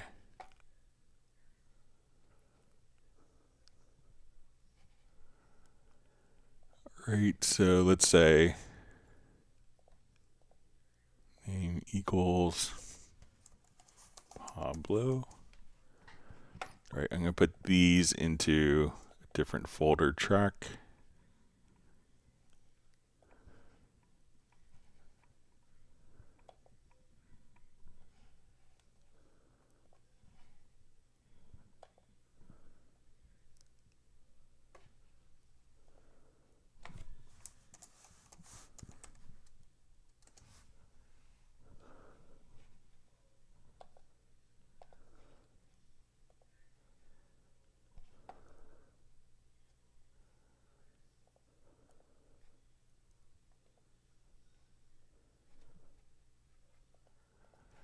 All right, so here we're going to select.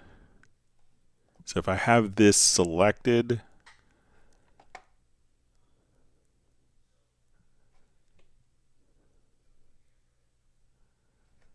all right, and now, so let's remove that. So I'm going to choose to transform, and let's set color. Let's say we want it to be red. Okay, so now, so I can make all of those tracks red. Now let's do it by name.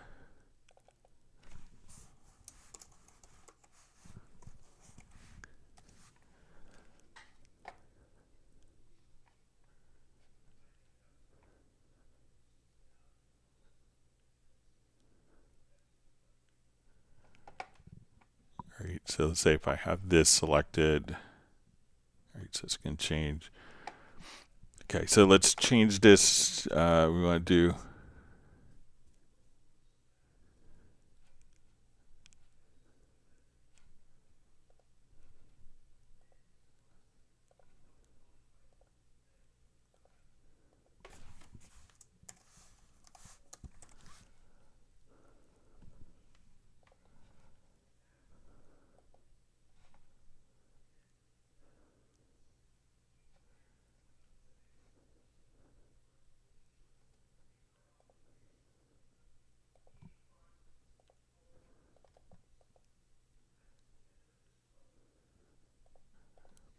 all right, let's see if we come over here and say container type is equal to folder track.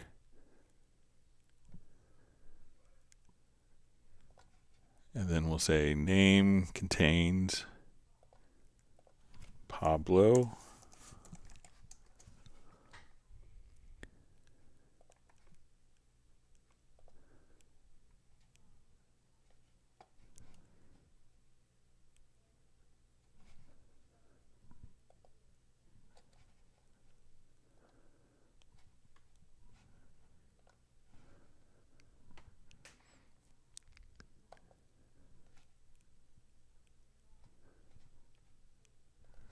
All right, so if I have this selected here,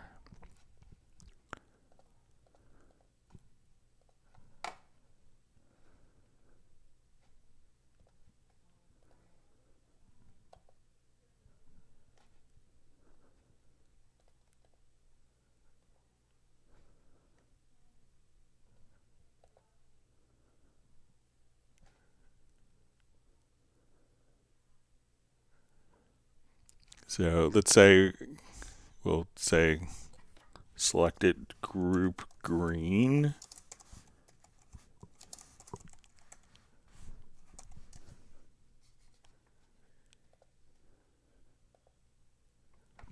So we'll say selected group green, and let's try just a two-step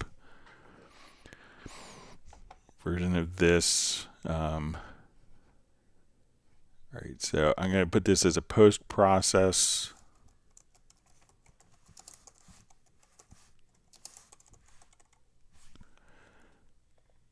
Okay, and now I want to select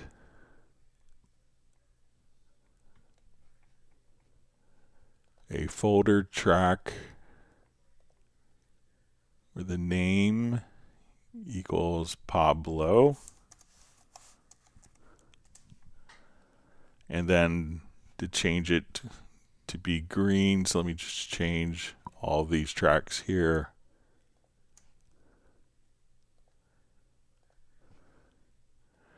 So now what I'm going to do is just to select a folder track named Pablo and then run that macro. So, all right, so we could do kind of a two-step process. One would be to select a folder track that contains the name. Sorry, it took me a while to get there. And then the second process would be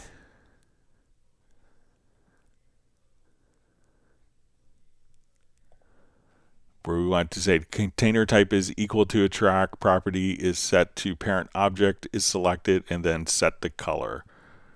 So it's kind of a two-step process. So again, if I want to run that macro there, so I'm going to say selected group, it should be folder. So take 2 steps.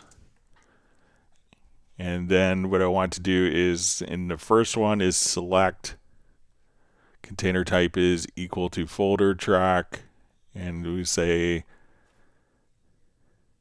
name contains or equals Pablo. And I'm going to change the color of all these tracks here. Make them all white. So now I have a different track selected entirely. It's going to select the folder track, and then all the tracks within the folder track it's going to colorize. So we're going to select a folder track by name, and then they'll all turn green. Sorry, it took me a while to figure out Pablo, but let me know if that makes sense for you. All right, we see Michael Pierce is sneaking off, and he'll try to be back in a bit with some soup recipes.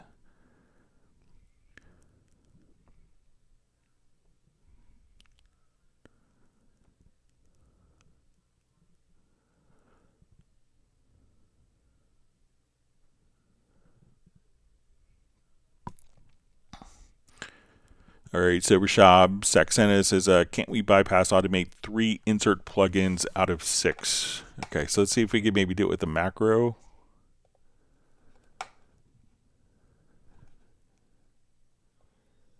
Okay, so let me just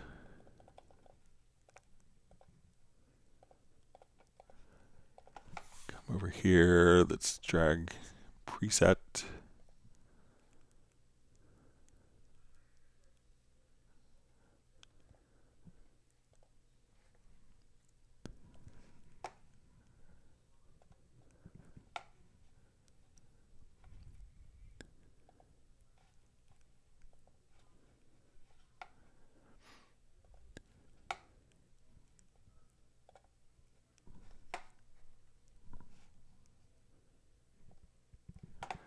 All right, so let's say I wanted to bypass inserts 1 and 3 out of 2 and 4 here. So let's come over to modulators and see if we can do this. All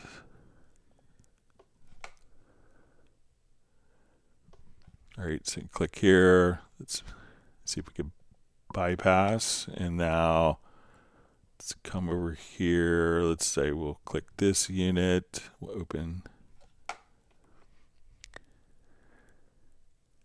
Then we can bypass the effect.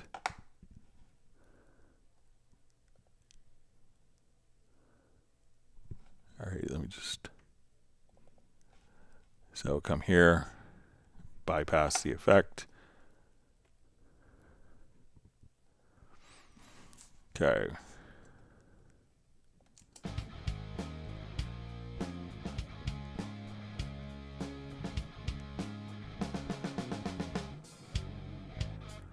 All right, let's see if we can.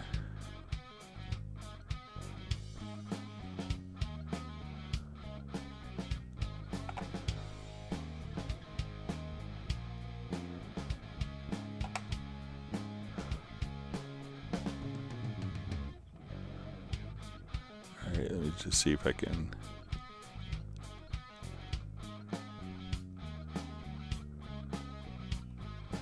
See if I need to adjust it.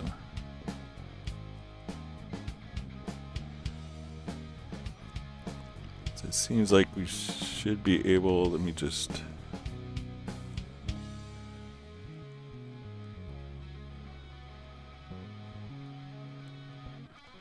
Yep, so if we come here, I could just take both of those plugins. If we watch here,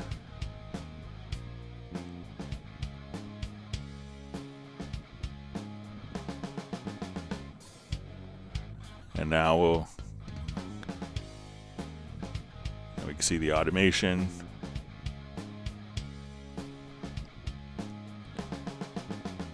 So you can use a macro knob just to bypass the particular inserts, or the plugins, turn them off and on.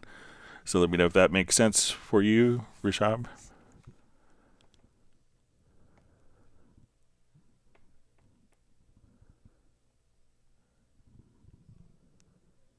See, Jazz Dude watched Yellowstone to understanding more about America's spirit, and he really liked Montana. I'll have to check out the series. I haven't watched it yet.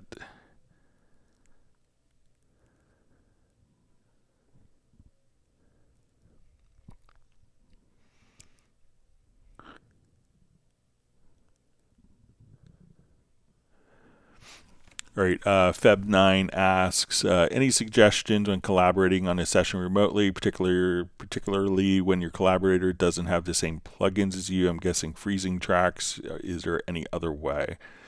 So what I would do if I was working remotely with someone and maybe we didn't have the same plugins is maybe utilize track versions. So let's say if I was, if I had done like a number of processes, like maybe you're doing editing, what I would probably do is just come over here and make, I guess if you don't have the same plugins, track versions may not be, trying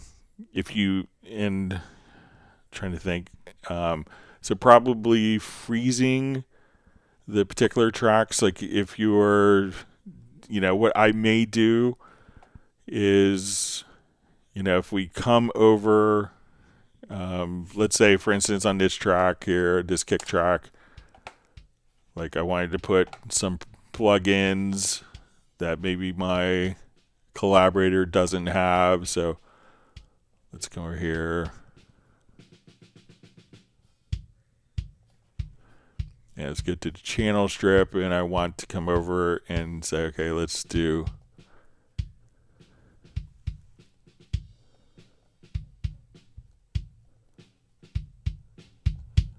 and I want to run it through, let's say, the envelope shaper.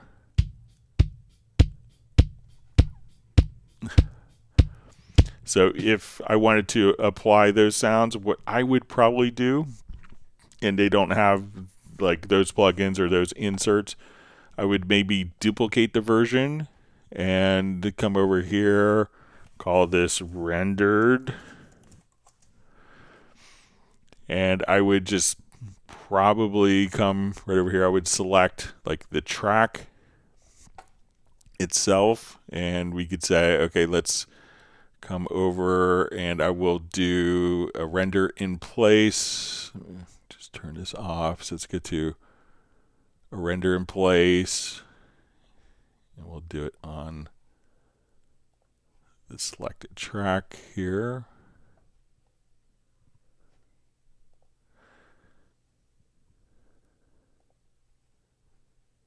So let me just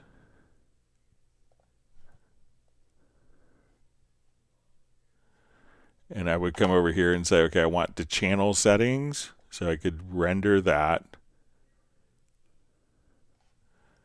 I would just, let's say, maybe erase this one, and I would just say, okay, let's move this And we could say this is without any processing on it. So what I want to do is I'll just open this up here. So I'm going to turn these off for now.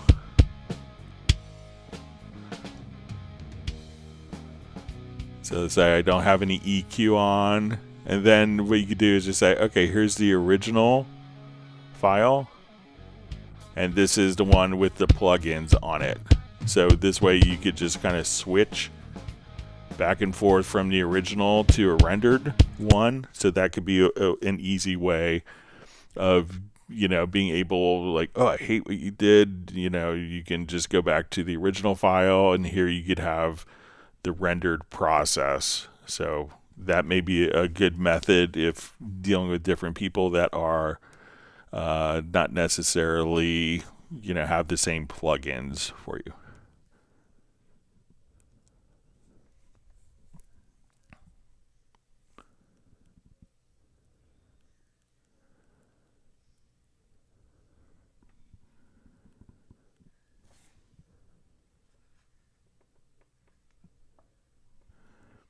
All right, reading through comments. All right, so TJFK is wishing everyone a great weekend and an inspiring week.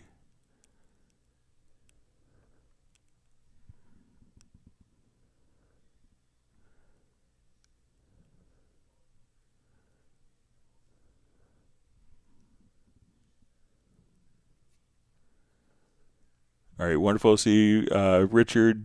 I think it's Richard Gibson from Atlanta. Wonderful to see you on. Hope you and your family are well.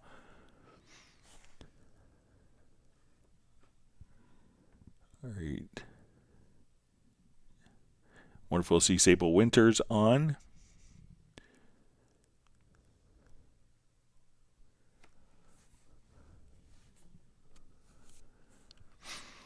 All right, Remy Rembrandt says, hi, Greg. In Groove Agent, is it possible to save the Groove Agent settings in one folder inside my project folder? Right now, the custom kits are saved elsewhere. Battery 4 saves them in one file. All right, so let's say I want to do a new project here. So we'll create empty. I'm going to create a folder in June 6. I'm going to make a subfolder here. I'll just put it on my desktop. It's a little faster to get to.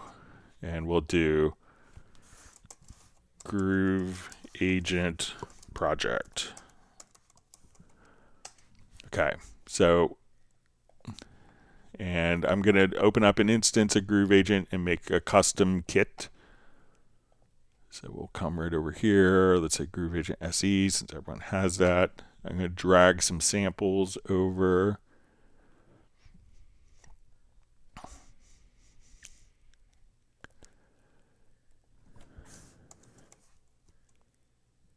Let me just, I'm going to use some samples that aren't protected. So let's say I want to build up. Let me just jump back here to my favorites. Let's say with some one shots. Okay, so let's say I want to take these snare samples here. All right, so I'm going to drag these over to my Groove Agent. So when we look at these files, these are now all kind of, when we go to our pool window, these files in this folder, when we play these samples are playing the files in this folder location. So when we go to our pool window, you can see that we're not going to have any audio files because the instrument itself is accessing these samples. But if we wanted to save this within our pool, we could right click and we'll say export kit with samples. We're going to give it a name. So we'll say June 6th, 2025. Okay, and what folder do I want to put it in? So we'll go to desktop. We'll come over and see what folder did I put it into. Let me just...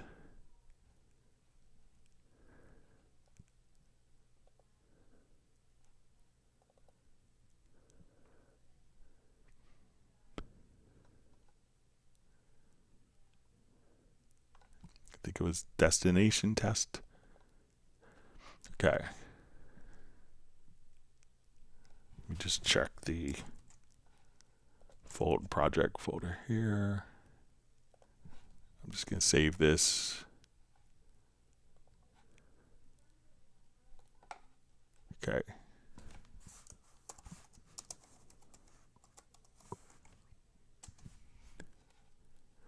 Okay, so again, export kit with samples.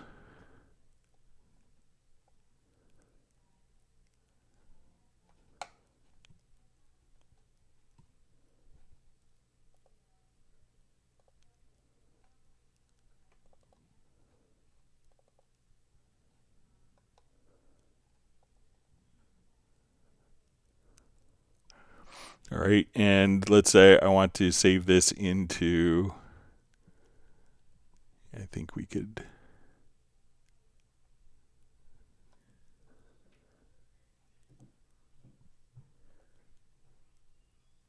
okay, so we're going to put it on our desktop. Let's create a new folder here. A new folder, we'll call it June 6th, 2025.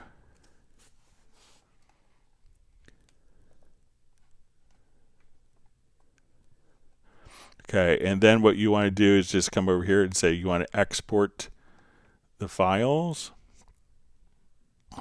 So as soon as we kind of come over here, so we'll give this a name, June 6th, 2025. And then we say OK. Now when we go to look in our folder, and we go to desktop,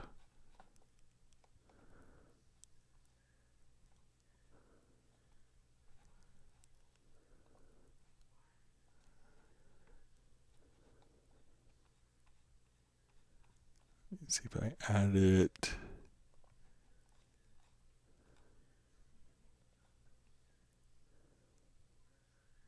So here's our VST preset right here. So you could save it anywhere you want. Now the trick when you do that is the thing that's really easy to miss. So you kind of navigate exactly to where you want to be, but just choose to export files so that when we go to that particular location, we see our June 26, all the samples that we had are going to be archived directly there. So you could just simply save that within your project folder for you.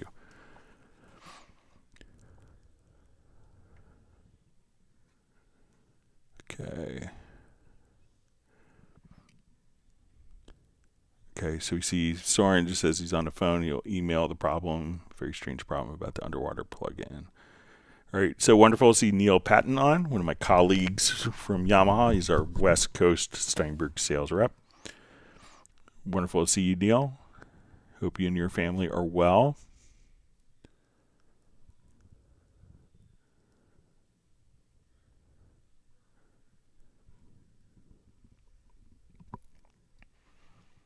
Okay.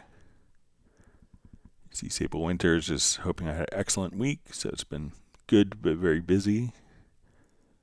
Okay.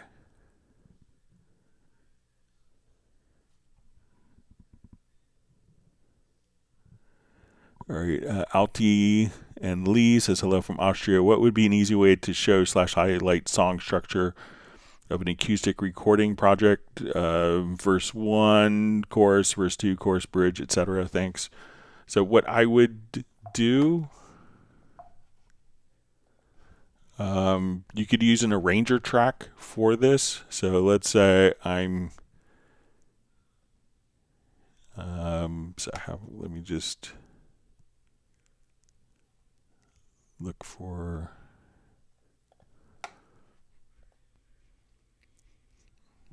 all right, so while I'm here, we can say, okay, I want to, so we do have a function called an arranger track. And so when we add an arranger track here, I'm going to add track. We'll choose arranger. And now what I want to do is just grab kind of the pencil tool and say, okay, this is our introduction. Now we'll see this labeled as like A, but if you hold down the Alt or Option key and double click, I could now just say intro. And we could say, okay, this is going to be, and you just kind of figure out where it is in the song. So Alt or Option, double click, verse 1.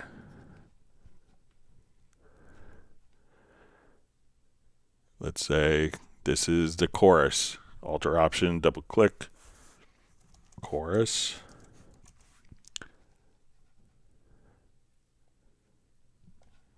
Verse 2.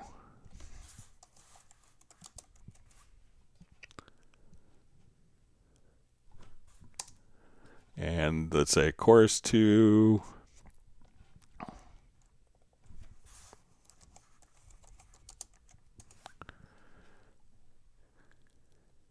We'll say bridge.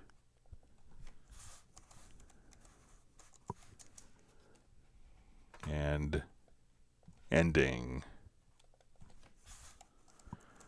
So now I could use these to kind of arrange the particular song, but as we're working, I could use these as kind of like little landmarks so that we could just have, these different parts of the song laid out for you. And you could have also a section. So let's say, here is, when we come over, we can say this is our modulation.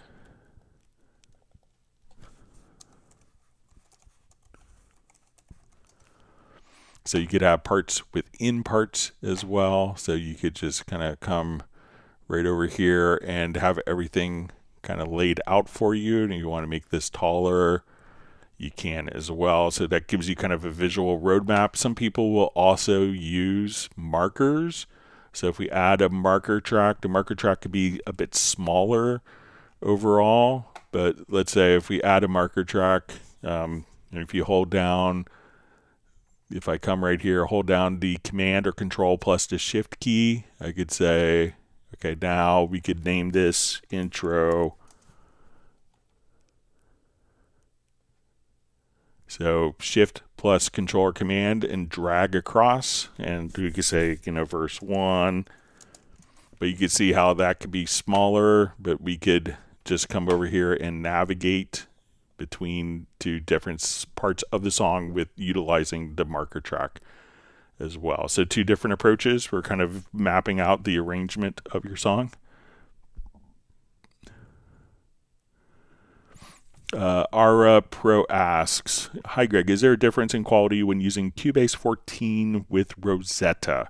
So I don't think there's the major difference is the quality will be the same. You'll get more performance when utilizing Apple Silicon native, and with Rosetta, you could run VST2 plugins, kind of legacy plugins, but you can't run VST2 plugins under Apple Silicon native.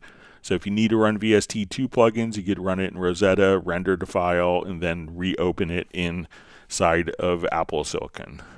So, but the sound quality will be the same. It just allows you, running Rosetta won't utilize all the processing capabilities offered by the Apple hardware, and won't allow you, and Rosetta will allow you to run kind of legacy VST2 plugins.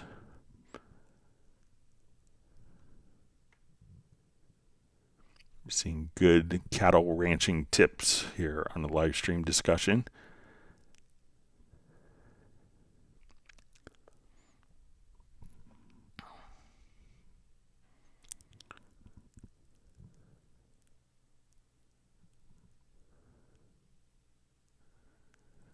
Okay.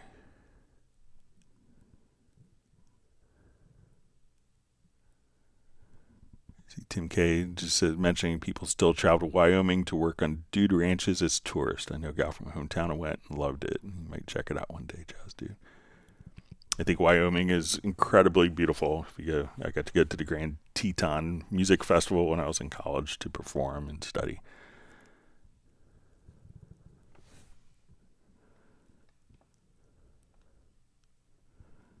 All right.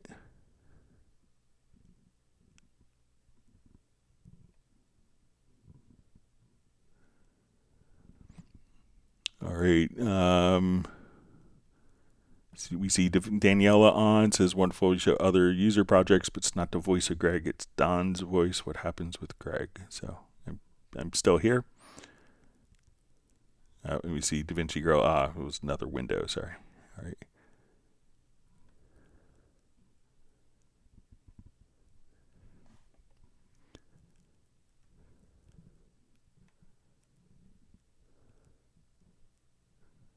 All right. Sorry, my chat field just jumped. Let me see if I can.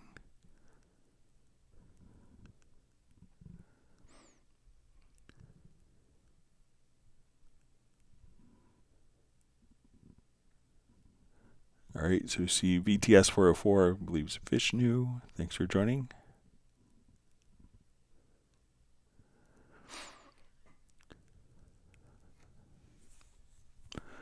All right, George says, Greg, for the MIDI remote scripts, I understand that I can use one script for different scenarios, but I can't find the button where to assign a script for a different set of tasks. All right, so let's say if I come here to my MIDI remote, and we go to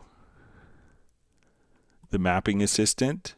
So right now, we could just click here. You'll see the mapping assistant. If you click on plus, we could just say, okay.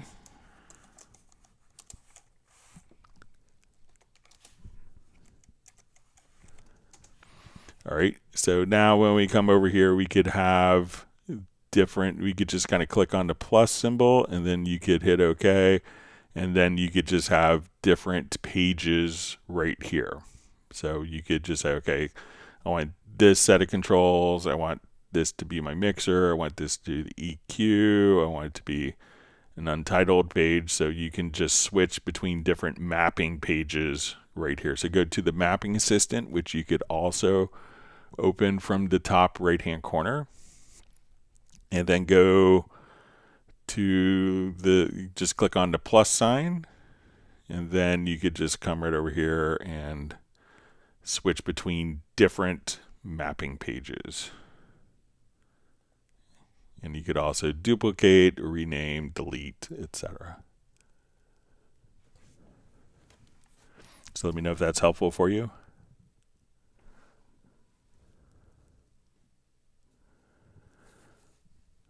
Our Pro just says, hello, Greg. Is there a difference in quality when using Rosetta converter? So if you're using, so if it's the Rosetta converter, so Apogee made a converter called Rosetta. It was a series maybe 20, 25 years ago. So it's maybe not, they were considered high quality converters years ago. So if it's about the physical hardware converter, there's probably better converter technology now. But if you're talking about Rosetta versus Apple Silicon, I think my answer from earlier of it not utilizing all of the processing capabilities is a negative, but you can run VST2 plugins, which some people see as a negative as well. But the audio quality will be the same.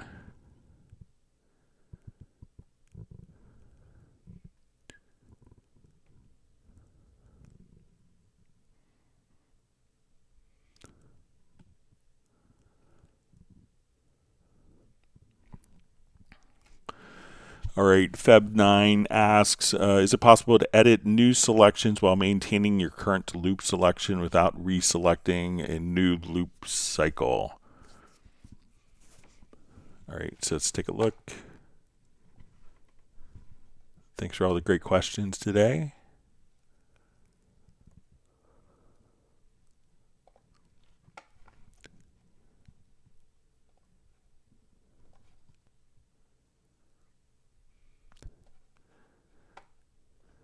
All right, so let's say I have this particular part looping.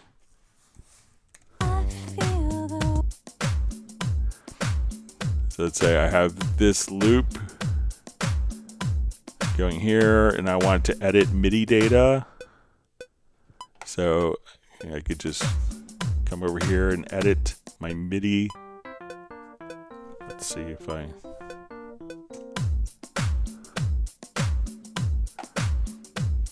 And it could be like maybe some of my preferences. So let's say if I'm here. So I can edit my MIDI data here in a completely different part while that's playing. So this MIDI part is here in time, so I can edit and delete, all while this continues to loop and play another selected part of the project. So let me know if that makes sense.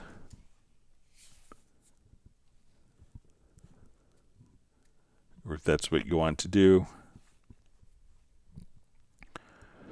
All right, so we see from Feb9 just says, and thanks for answering my other questions. Very helpful, thanks. So that's what we do, just answer user questions.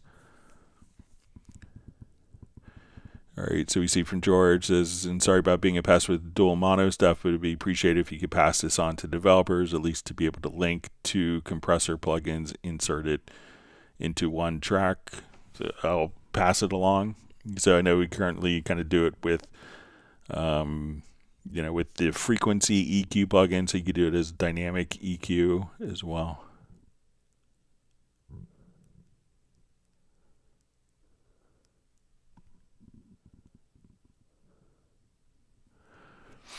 All right, we see from Calico22. Hi, Greg. I'm using Nuendo 14 on a Mac. For some reason, I can't get the tempo track to work correctly. When I change the tempo of the song once MIDI has been recorded, everything gets out of sync. So it could be that the default behavior will just open this up in Nuendo.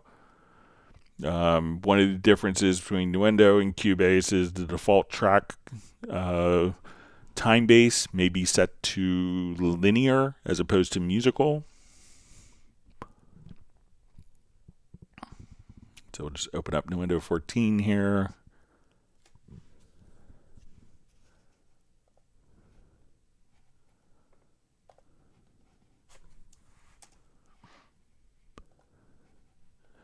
All right, so I add an instrument track.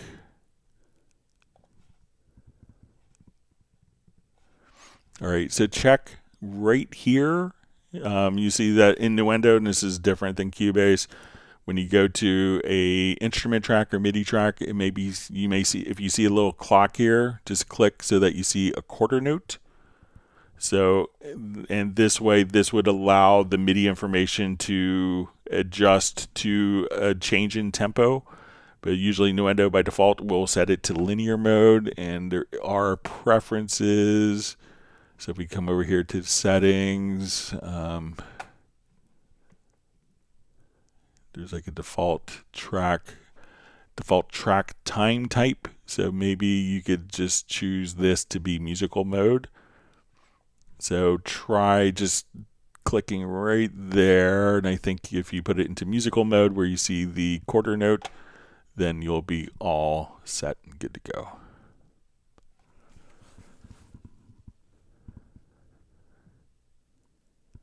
All right, Gareth is back from dinner. All right.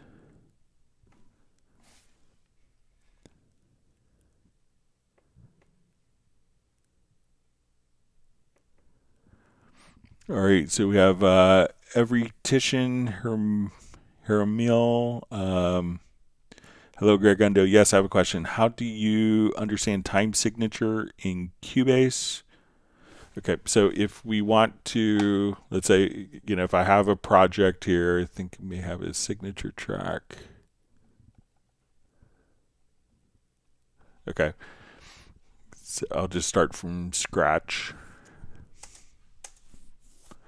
Okay, so if I turn on my metronome, we can see that my meter here is going to be set to 4/4. So I'm going to hit C, and we'll hear our click track.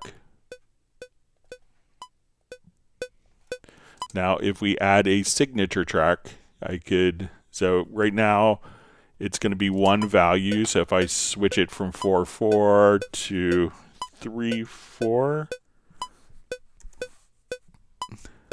so I'm just going to come here, type in 3/4. Now we're in 3/4. Now, if I want my signatures to change, what I could do is right-click and add a signature track. So let's say, okay, I'm going to start in 3/4, and then at measure 3, I want it to go to 5/4. And then at measure 5, I want it to go to 4/4.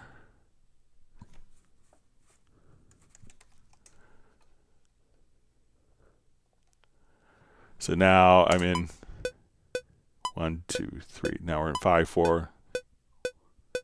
1, 2, 3, 4, 5. Now 4/4. And I'll take it out of the loop. So 5/4, 3, 4, 5. 1, 2, 3, 4, 5. 1, 2, 3, 4. 1, 2, 3, 4. So that's how we could switch between. Now, if we wanted to put in different kind of clock pulses, so let's say I do something like 7/8. I could come over here. Now we're in 7/8. And if I want it to be, let's say, 7 pulses there, I could say now I want this to be 7/8, but I want it to also, if I go to my click pattern, I can say I want to do 3 plus 4. So now as I do this,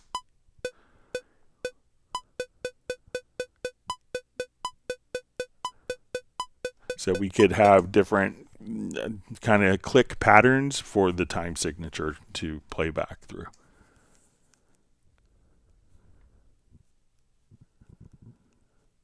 All right.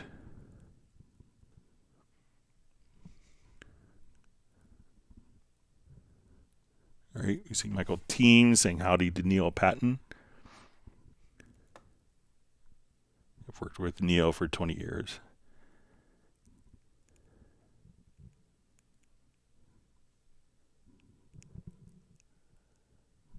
All right.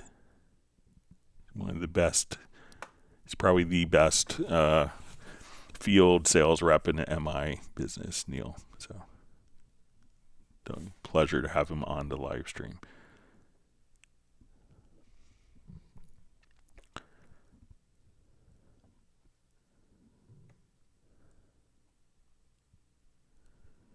All right, Paul Claypool just says, happy Friday, Greg, and Cubase. One thing I missed from Pro Tools is spot to time code. Does Cubase have something like this? So I'm not, let me know what your spot to time code means to you. But if we come over here, we could switch our master time to time code, to bars and beats, to seconds. If we want, so if we're here and we want to go to time code, and we'll just drag a audio event here. So I want, all right, so if you want to go to, I think it's, if you go to,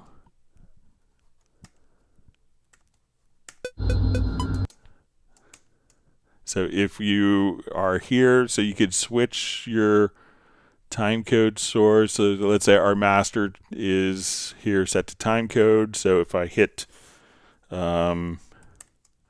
Shift plus P, I can now just say, okay, let's go to, 1 hour, 12 minutes, 30 seconds, and we could go immediately. So if you hit, Shift plus P, that would drop you right into the time code window here, where you could just enter in time code. If you want it to, move, you could move the cursor there and move events to time code. So if you say, okay, I want this to be at 12 seconds, 13 frames,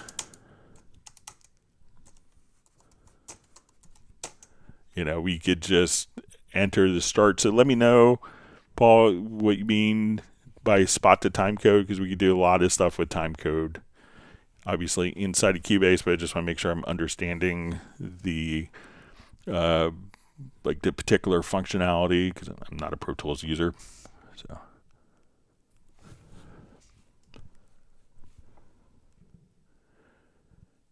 all right. making sure I didn't miss some parts here.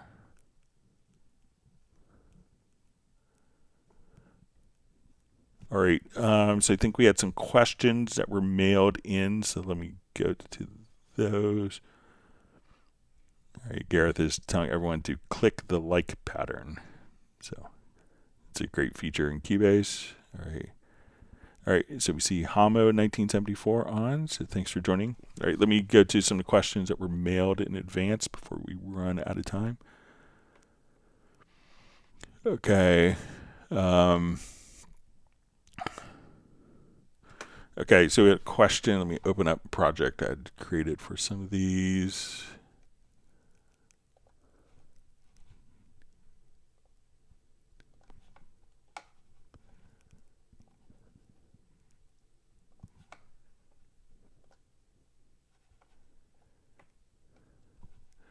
Okay, so the first question says, cutting and pasting in a track, for example, a drum track. If I remove a small section anywhere, the whole track will shift and everything is off time. How do I fix that?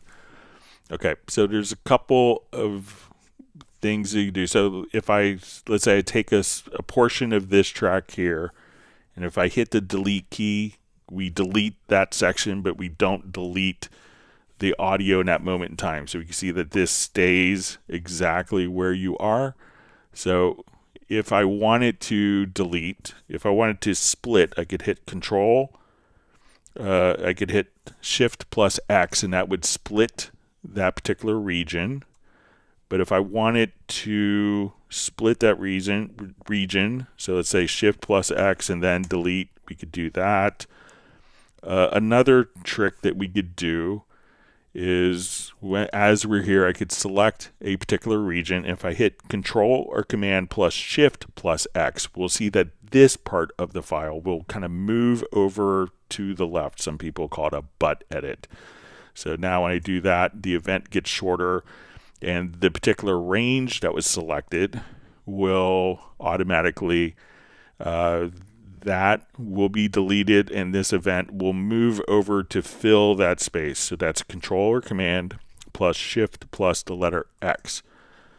Now, this can also happen depending upon your grid mode. So if you run into this, make sure that you're in grid, because if you're in shuffle mode and I select an area and I hit delete, that will move the events over and delete the time as well. So grid mode, when I select that, I hit delete, the events later in time stay at their position. But if I'm in shuffle mode, then when I hit delete, at that point, it will automatically get rid of that time. And shuffle mode will do some other things as well. So if I want to take, a particular audio event that I had here, show you a trick with shuffle mode that's helpful for a lot of people. So if I move, let me just colorize this event so it's a little easier to differentiate. So if I have two events here and I want it to move, if I kind of move this over, the other events will just kind of shuffle in place. So perhaps if you are just kind of selecting a range and deleting, and that moment is being erased and the events are moving over, make sure that you're in grid mode and give that a try. All right, issue 2, this may be the simplest. Next question, creating a template. So each time I want to work with a new song, my favorite instruments will always be there. Okay, so let's say we want to do a new template. So we'll come over here. I'm going to create empty. All right, so I want to add an instrument track. We will add a Groove Agent SE. I'm going to load up, let's say, one of the kits that I appreciate.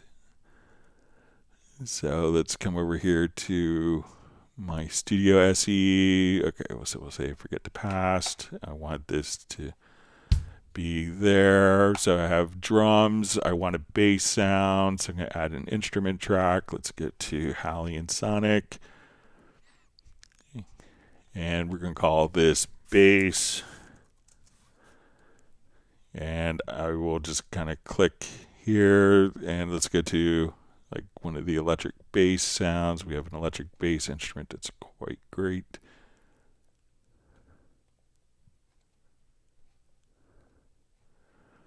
So as soon as I come over here, let's just say, okay, let's get to the electric bass, and let's say I want a clean Music Man bass sound. Okay, so I want to add an instrument track for piano. So let's say I want to use the new Etude instrument that Steinberg came out with. So great piano, Yamaha CX3. All right. So now when I come over here, let's say, and I could add more instruments. So I got my drums. I go to my bass.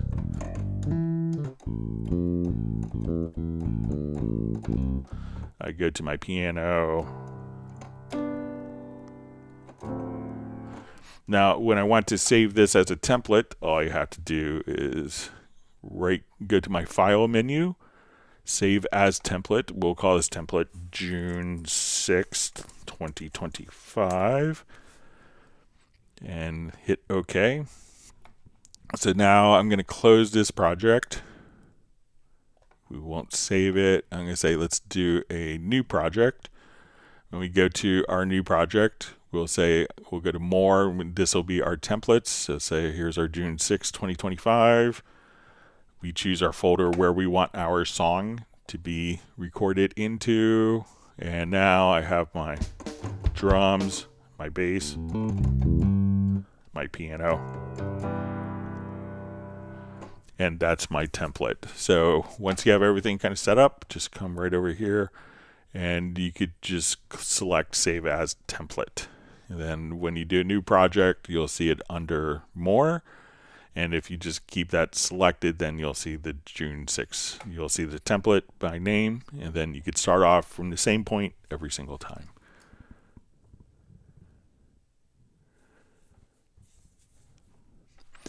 All right, next question that was mailed in. Is there an easy way to move sends up or down in the list? So I think that when we go to different sends in our project, so we'll just do a quick new project here, that these sends, and sends may not be as, I'll just do an empty template here, sorry.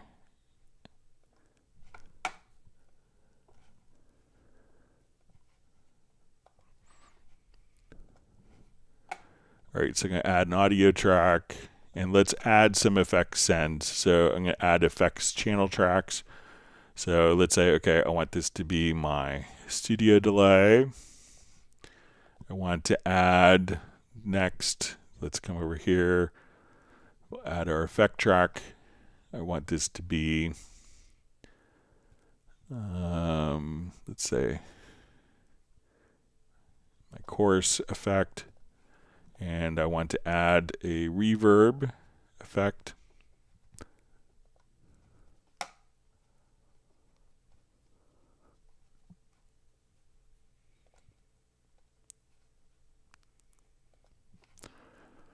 Okay, so when I go to my tracks here and I want to assign the effect sends, so we'll come over here to sends. I will see that we'll see these are going to be added in the order.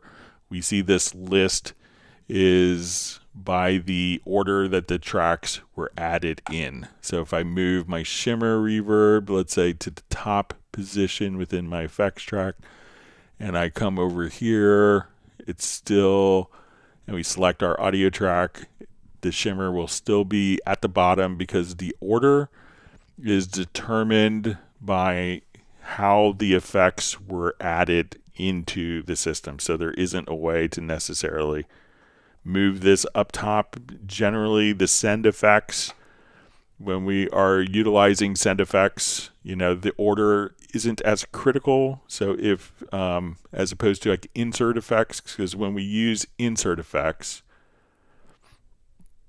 The insert effects are in series. So like if I have my audio come in here, it's going to go through insert effect 1 through 8, in order. So if I placed, a reverb, a delay, a chorusing, the reverb is then feeding into the delay. The reverb and delay is feeding into the chorusing. And if we come over here to the sends, these are parallel. So when we send audio out, the order isn't as critical here because they're not being stacked. So I could come over here and say, okay, I want my reverb first, then the chorus, and then the delay. And if I go to another track, they could be completely different settings here because the signal flow isn't as critical because this is a parallel output as opposed to a serial chain that is sending the output of one effect into the input of the next effect. So that's why it's not as common to need to change the order of send effects. Let me know if that makes sense.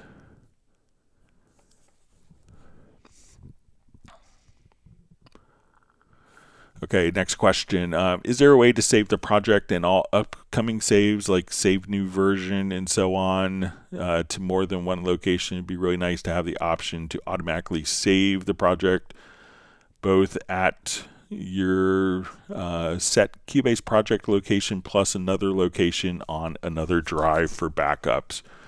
So let's say if you have a particular project here, let me just close this.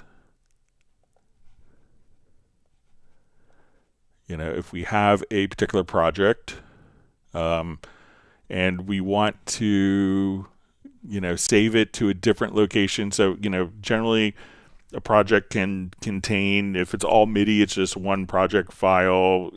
But when we start dealing with audio recordings or samples that are utilized in the project, at that point, that's could be more files. But if you wanted to, one of the things you could do is just simply come over here and do, if you want to save the project, you could do a save as, save it to a different location.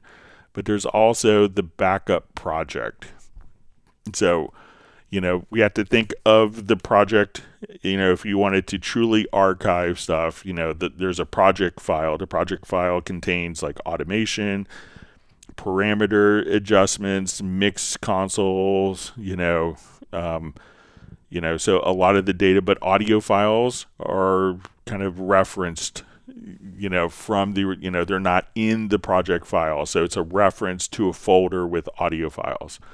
So if you wanted to easily archive, we could just kind of come over here and just say backup project and choose, and the backup project will prompt you. And you have to, when you do a backup project, put it into a newly defined empty folder. So at that point, you could just use the backup project. It's not going to automatically, every time you save, move every file, to save it into two locations. It's going to be two different save processes. I think it's kind of a bad user interface to automatically save projects, to different locations simultaneously. I know some people will have like a drive cloning thing where anytime they save something on their C drive, it's automatically backed up and cloned and saved to an external drive. So if that's something that you're kind of looking for, you might want to look for a solution like that. But I think the best aspect to use, because especially if you have audio, is to just simply use the backup project functionality. All right, our next question is, how do you change the default length of fades without altering any of the fades already in place? Okay, so let's take a look. I'm going to come over here. Let's say we have, let me just revert.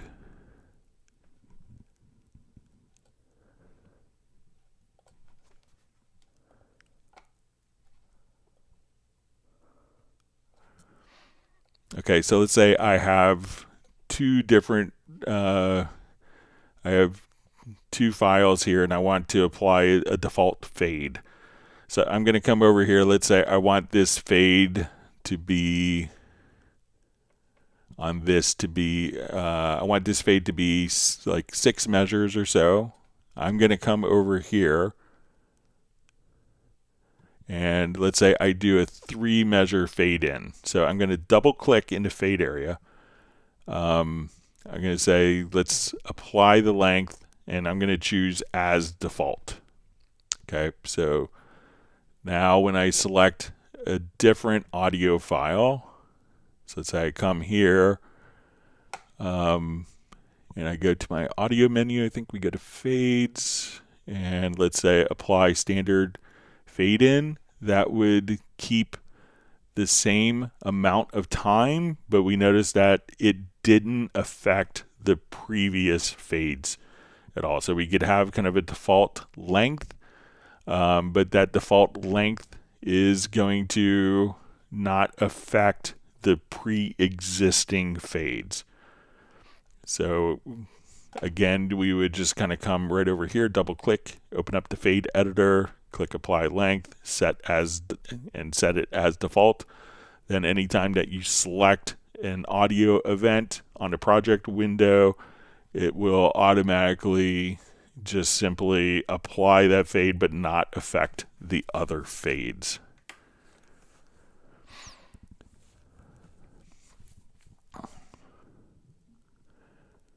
All right, next question. How would you add warmth and body to vocals? So a lot of times when you're adding warmth and body, to me, a lot of times warmth is kind of more, I would think, kind of low end. But with vocals, a lot of times, what's interesting is, sometimes you could fix vocals by fixing other elements in your mix. So sometimes it's always interesting when I'm doing a mix. I think, okay, it's easy to kind of work on something a lot, but sometimes you have to figure out what is causing the problem. I remember being with a very, very, very famous mix engineer, and I've mentioned this a couple times, and it's just it's like really interesting when he just makes like little off the cuff comments. And one of the comments he made was, when a bass sounds wrong, it's never the bass's fault. It's a drum, it's the low end of the guitar, it's a piano, it's a keyboard, but it's never the bass player's fault. It's something that's making the bass sound bad. So sometimes when you're working with that, but let's figure out if there's something that's clashing with the vocal. So, but let's say I want to take the day we first met. I'll take this, and let's say we want to make this a little warmer. All right, so let's open up our channel. So I'm going to take off my different sends here. So, and all right, it should be here.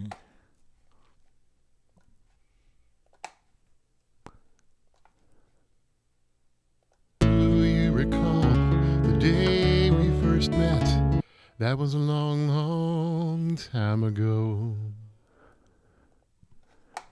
It was 7th grade in the school parking So here, lot, like a lot of times, waiting on our take some yellow of the low coach to frequencies ferry us home. and kind of roll those off. You looked my way and your heart shone through. It caught my breath while you called me to. All right, so let's say we want to add a little bit of delay. Well, even now I'm so in love with you, just like a long, And a little reverb time here. ago. And on this example, my friend did I a remember little bit of the day multi-band we compression. wed. Seems like a long, long time ago. So, and now if we want to listen to that kind of in context of the song. Right after that Garth Brooks show, you told your daddy and he called me. But also, you notice that the bass is kind of out of range For any boy that done. with the vocal, the arrangement, the guitar lends itself well. So if you want to come here. And when we look at like the Verve piano, the piano isn't clashing with the guitar.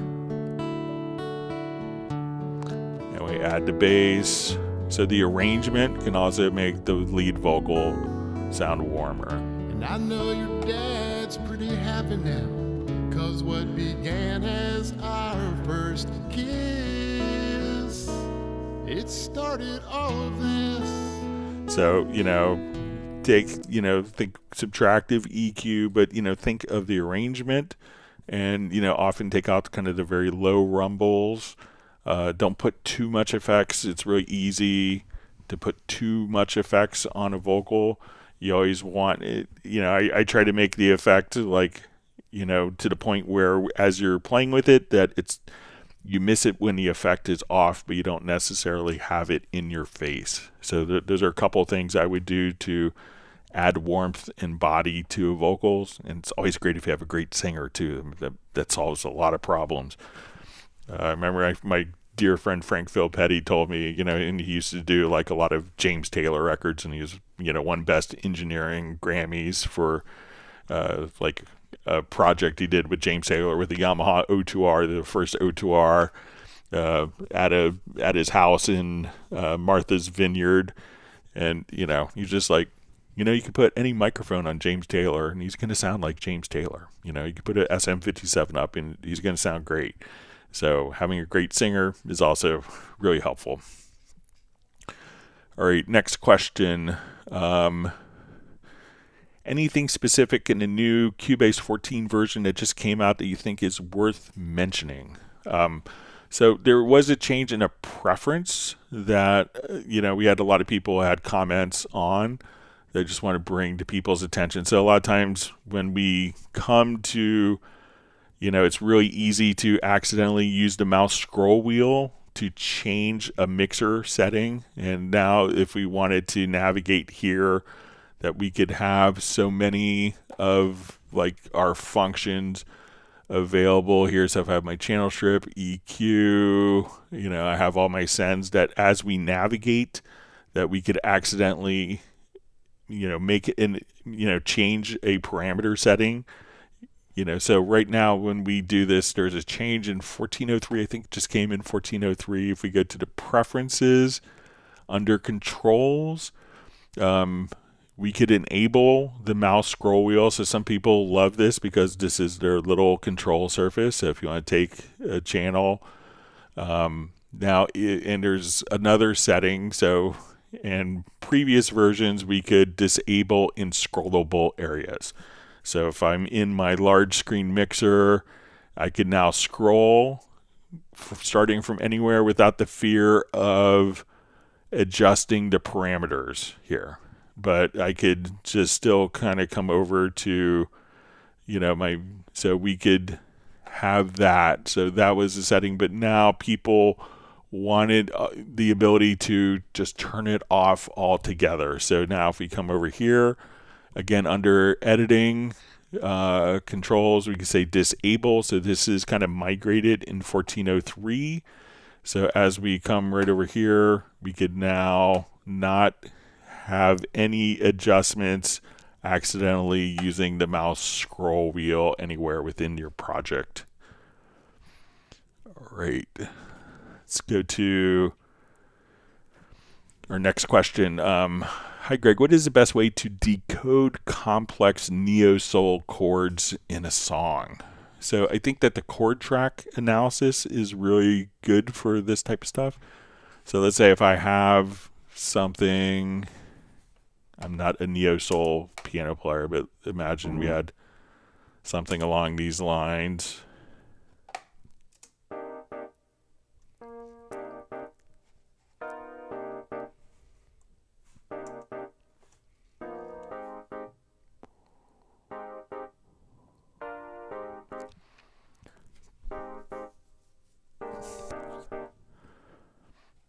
All right, so let's say I want to take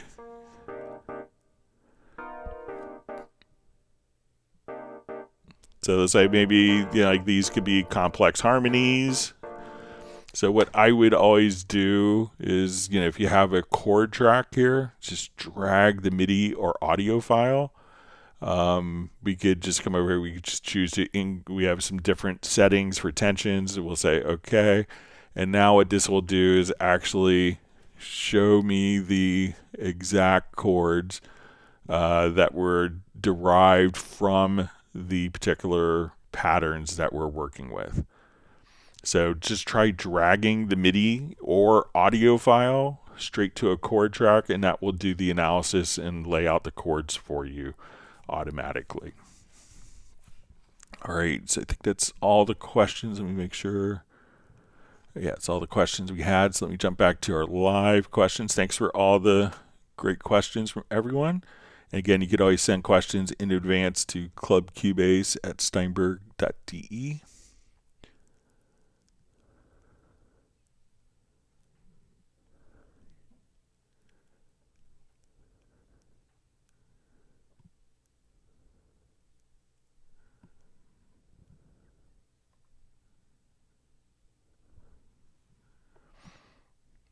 All right, let me just scroll back. All right.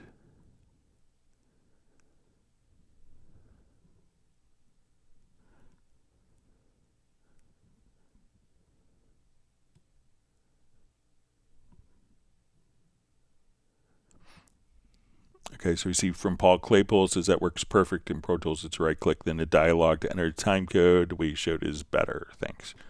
Yeah, it's very kind of important for our film composers to just hit Shift P and type in SMPTE timecode values to go exactly where they need to go to. So I'm glad that worked out well for you.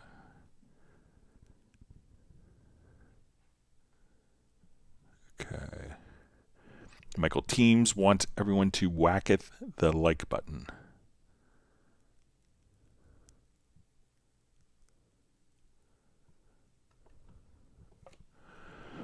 All right, Bratman Studio asks, is there a way to grab all my events in the event window and have them perfectly aligned to the cursor line or number one to make sure they start together? Okay, so let's say I have lots of events here. So one of the things I could do, none of them are at a, so I can move my cursor to a position, and then if I select all of the events, what you could do is go to Edit, and then there's a, I think it's Move to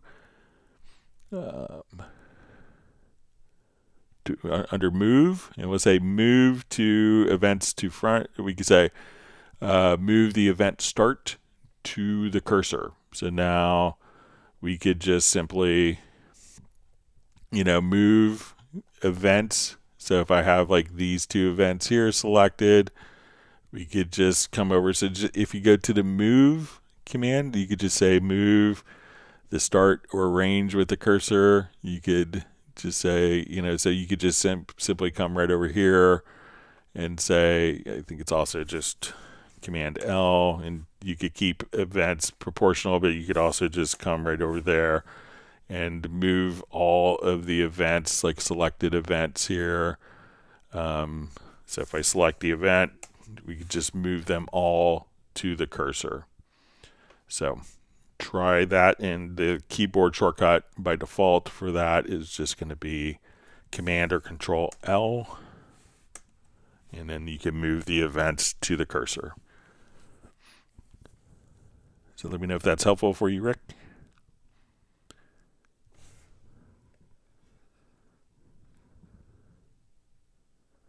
All right, we see that we got more than 100 likes. Thanks, everyone.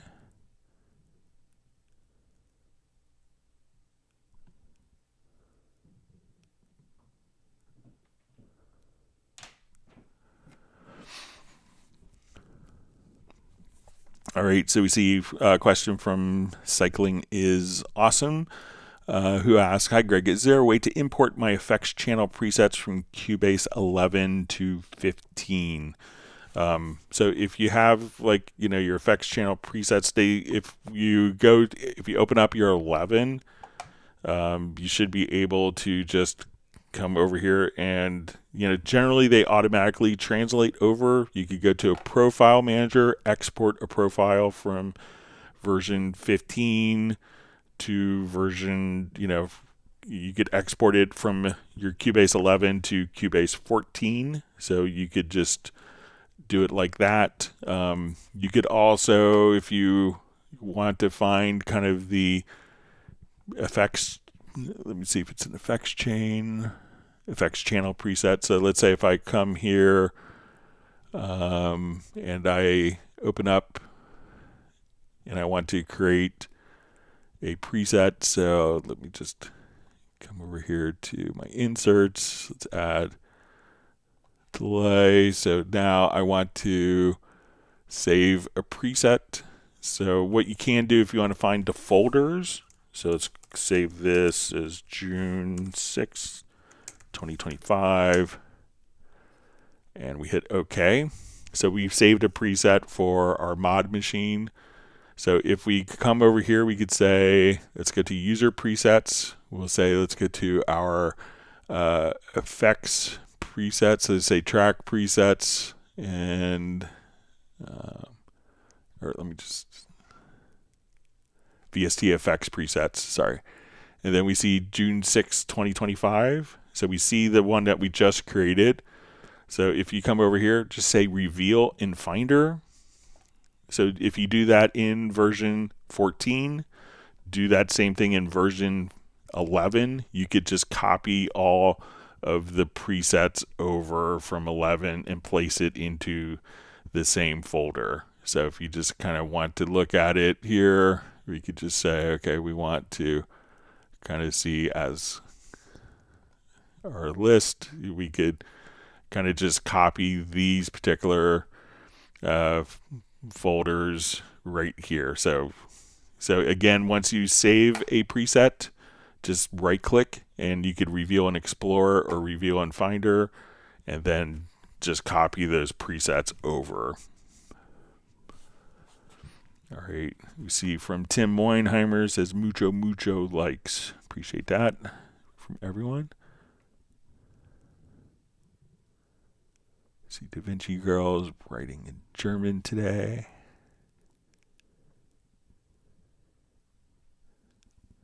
All right, wonderful to see Jay from Secret Studios. Great to see you on. Hope you're well.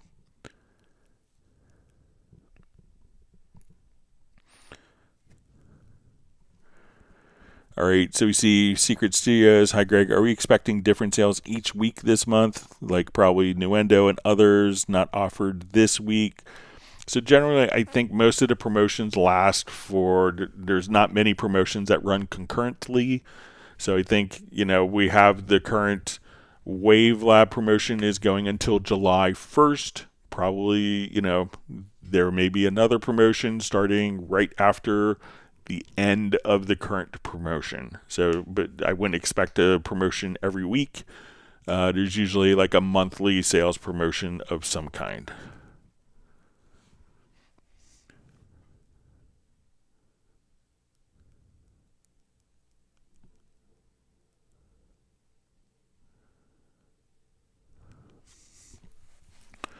All right, we have a question from Chris Hickinson, who says, hi, Greg, is there any way I can make the colors on the meter in the right zone correspond to my custom colors set up in the left zone channel section in Mix Console? All right, so, when we see our meters here, let me just get something more musical to listen to here. All right. All right, so let's say we have our right zone meters here. So we have our meter. So right now we have our digital scale meter. Do you recall the day we first met? That was a long, long time ago. All right, now often we could have our channel meters. It was 7th grade in the school parking lot, waiting on our yellow coach to ferry us home. All right, so when we go into and we adjust our meter color schemes, right, is that this meter is probably, there's multiple meter types. So if we look at it here, we could see our meter types. So, but when we change this, we go into our preferences or settings, and we'll see our meter display, metering appearance. Sorry for that. So we could see that the channel meter is the +3 dB digital channel meter. So I'm going to make this like obnoxious red. So now when we do this, let me just change that. I'll hit OK. So now we'll see our channel meters as we're playing along here. Hit OK. More reddish. But if I switch this to our +3 dB digital scale, so it's showing the same meter as that, now they match. So you want to make sure that when you go to the preferences, that again, preferences or settings, that because each of these meters can have different colors. So you want the +3 dB channel meter. If you've made adjustments to that, which is the default metering appearance, I could come over here and just make sure that that is the same meter here, and that way the meter colors and the coloring schemes will correspond with each other. So just make sure that you have this is showing the same meters as this one, because each one of the different meter types, we can have different color schemes for each one of the meters right here. So you can just modify that you're looking at the same meter scale as you are for the channel, and then if you change that, they'll automatically, whatever adjustments you make in the channel meters will show up here as long as you're looking at the same meter type. So let me know if that makes sense, Chris. All right, and Chris is checking in from London in the United Kingdom.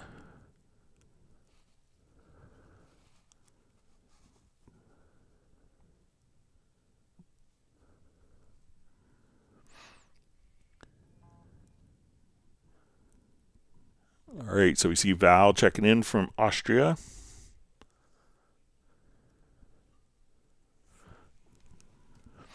All right.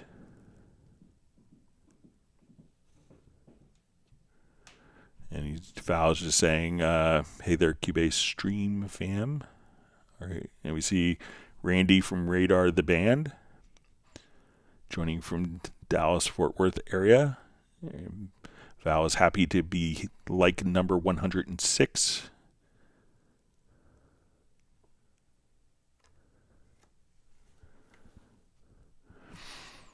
All right, Val's question is, I have multiple send effects set up and require them to be printed. Is there a way to do this inside the project, or do I need to export the track and re-import?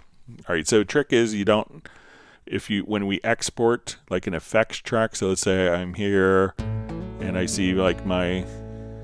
It was 7 school parking lot, waiting on our yellow coach. So let's say if I want to export the effects and place them into the project, I'm going to, first set my left and right locators around the project.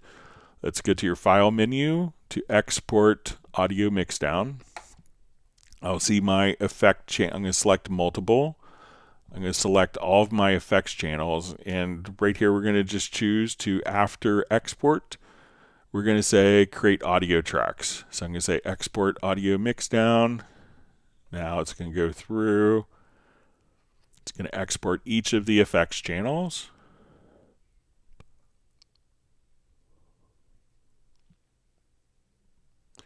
And it's going to automatically place them directly inside of the project.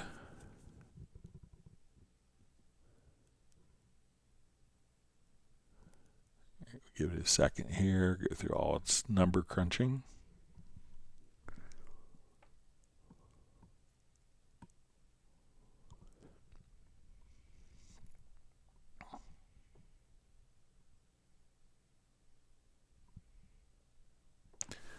All right, so now when we come over here, we could just hear reverb or delay. Let's say our plate reverb. So they've all been printed. So go to your file menu, export audio mixdown, select multiple, select the effects, and if you don't want to re-import them, who does? Just simply say create audio tracks, and then the audio tracks will be created directly at the bottom, so as we're listening to it. His soured words are now dead, and that was a long, long time ago.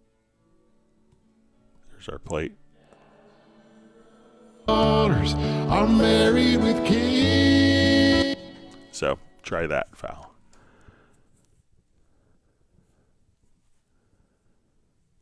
All right.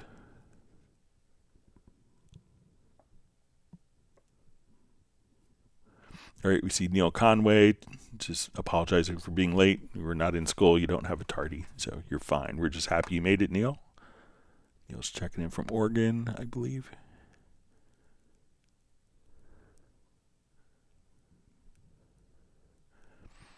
Randy from Radar the Band is saying howdy to everyone.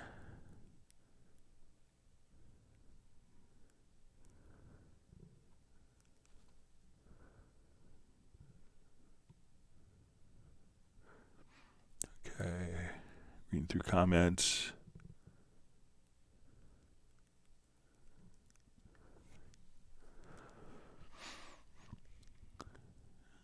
All right, we see John Costigan's going to have to do some editing on his back lawn. So, yeah, I'll probably have to do that this weekend as well.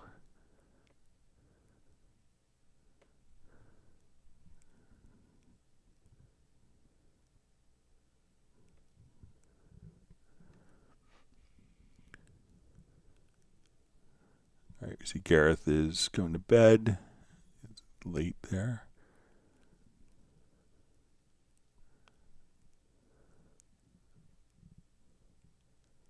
All right, sorry, Chatfield jumped.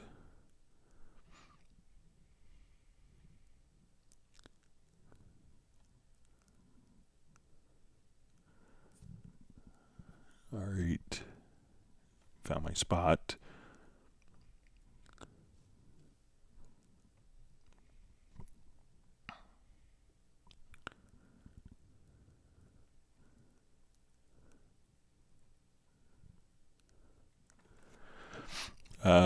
Every Titian Haramiel,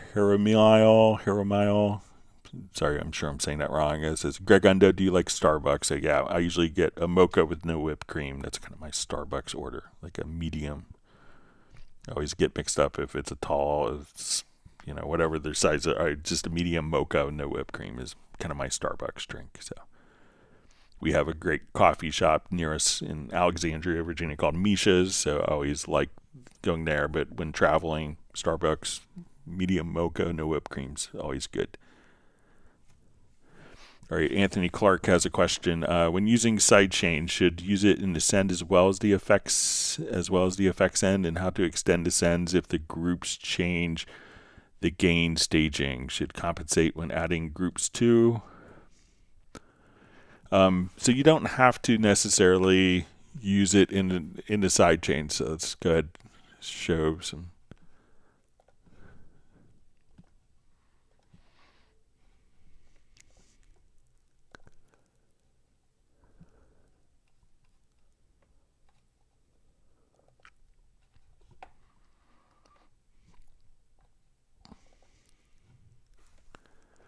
All right, so we'll come over here. Let's say we want to do kind of a classic sidechaining of kick and snare. Okay, so let's say we have something along these lines.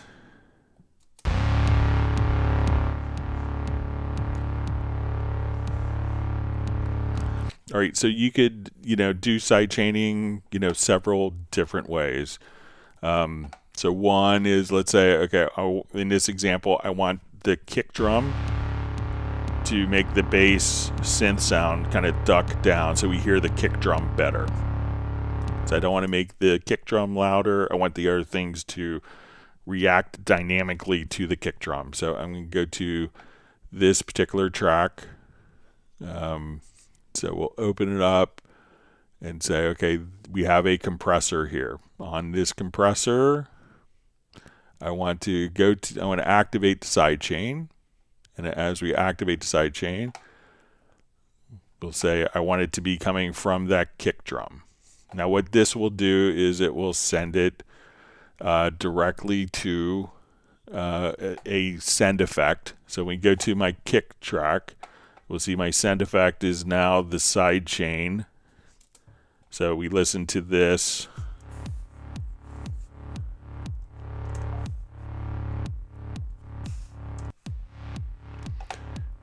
And with this we could also just simply, if I wanted more of the sidechain, we could vary the amount of the sidechain.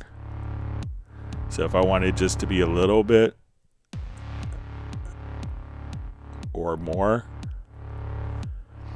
So if you want to use sends, we could use sends just to kind of get the data there. But if I want to also come here, I think if we set this to no bus and we go to the stereo out, that we could take the stereo out here.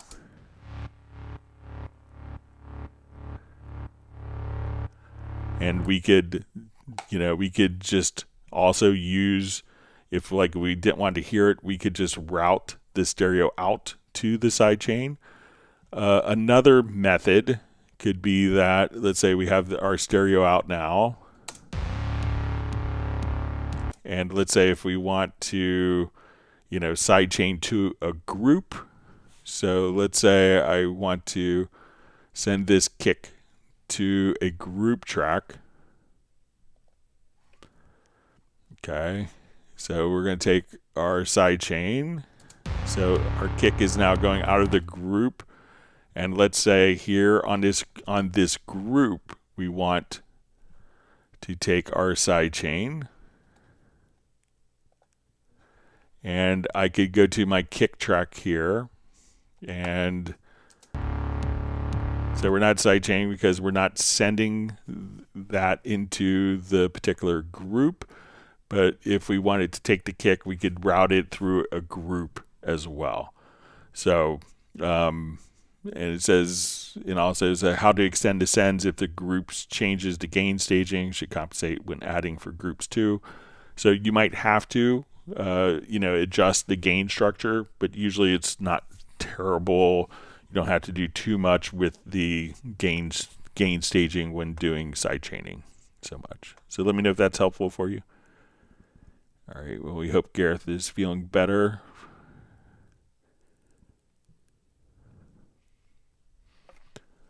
All right, Mark Kiambo says, hey Greg, happy summer. Winter's creeping on my side. Quick one. Is there a way one could trigger multiple instrument tracks using one MIDI event?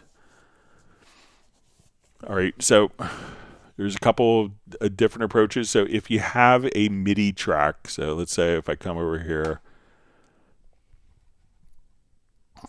All right, so if we could come over here, let's start with a MIDI track. You can't start with an instrument track, but with a MIDI track. So I'm going to add a MIDI track, and we'll put this on channel 1. Okay, so, and now what I want to do is to add multiple instrument tracks. So I'm going to add a Howling Sonic, and let's give it like kind of a, I want to layer kind of a whirly type sound. So let me just come. And let's say I now want to add an instrument track. I want this to be a retro log. Okay. So let's come over here and we'll load up a different preset. See if it's going to cooperate. Okay.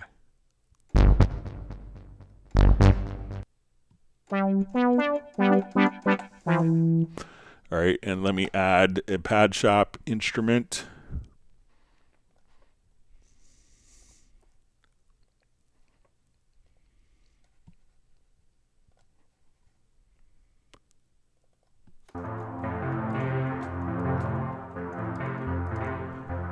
All right, so let's say I want to play and I want to layer in, let's say, a piano.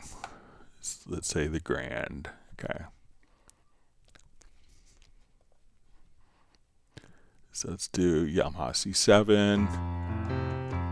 All right, so now I want to take this one MIDI track that currently isn't being sent to anywhere. We could go on MIDI tracks, we have something called MIDI sends. So what I could do now is come over here and say, okay, I want this to go out to my the Hallian Sonic. So when we come over here, I want this, so we'll turn this on. We have the Wurlitzer. I could say now I want this to go out of to Retrolog. So as we do this, we'll turn it on. So if I want to.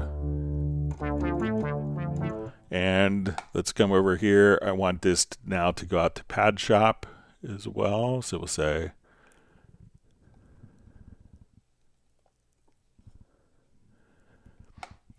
and let's come over and send this to the Grand.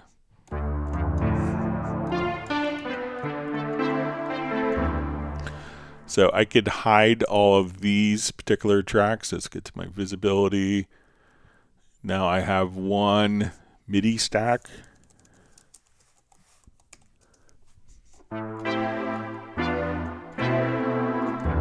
And I'm playing 4 instruments from one part. Now what's even more interesting is if we go to our inspector here, let's say on the, I want to do like an arpeggiator on the synth.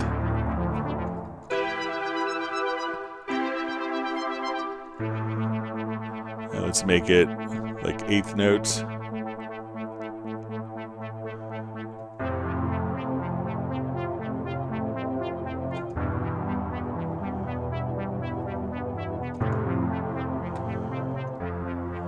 And if I wanted a different arpeggio on Pad Shop, I could come over here and let's say I want to do like a MIDI echo on Pad Shop. So let's adjust this.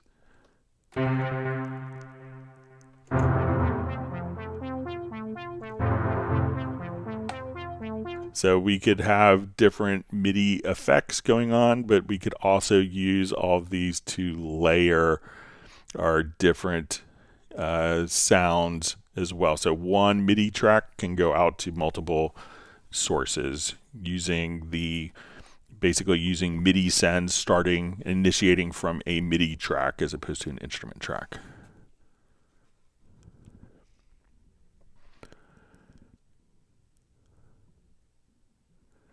All right, so we see Bratman Studio just says love Command L, love shortcuts. Yeah, so it's always a great way to speed up your workflow. All right, Quellen asks, can you give an example in which case the different settings of ASIO guard are important to set? Low, mid, high, the 3 options. I know what they call it in English. Help you understand. So when we go to your studio setup, we can come right over here, and if we go to your advanced options, so what we can do is activate the ASIO guard. So generally I leave it set for the normal. So what happens with ASIO guard is when a track is what they call kind of prefetch mode. So we can think of this is a track that we're playing that is armed, that we're actually ready to play the instrument. Now some tracks are just playing back. Some tracks we're actively playing.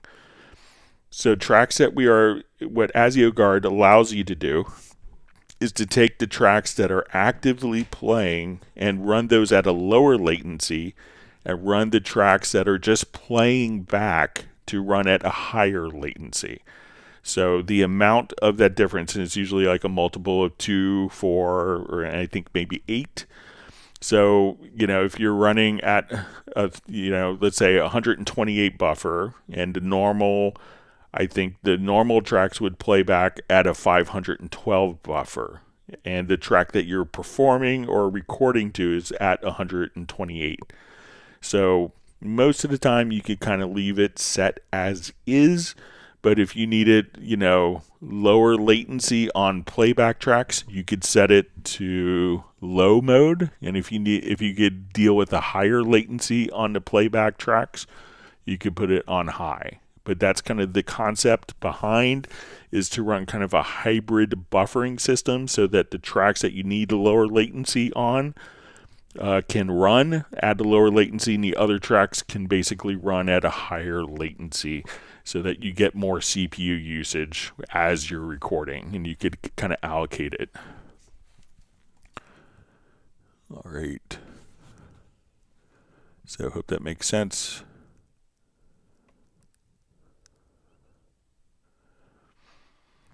All right, so Tim K says Starbucks uses half shots, calling them whole shots. And Starbucks also burns the coffee beans, roasting them too hot because they're in some kind of a hurry.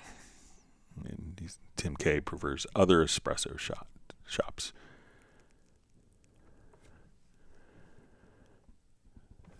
All right.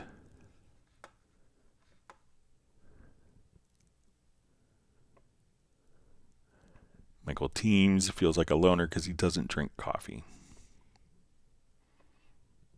All right.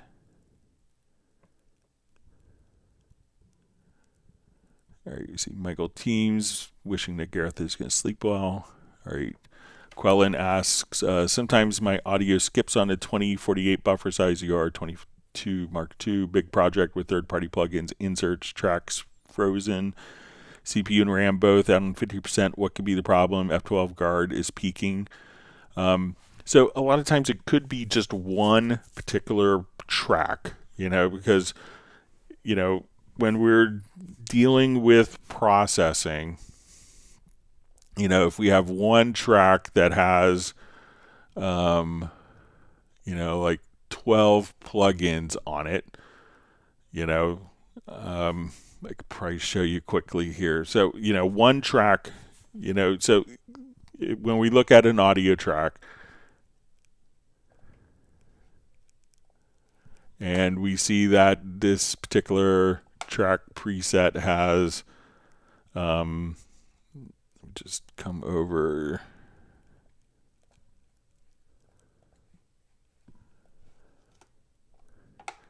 Let me find something with more plugins on it. All right, so if one track has, is playing back, this one track and all of its processing and how all DAWs work, this one track with all of its processing is going to, only be able to utilize one CPU core when it's working in series. And that's just how CPU cores work. So sometimes it could be, like your whole project may be fine, and one track could have 12 plugins on it or something. And because that one track has so many plugins, the audio performance can be affected.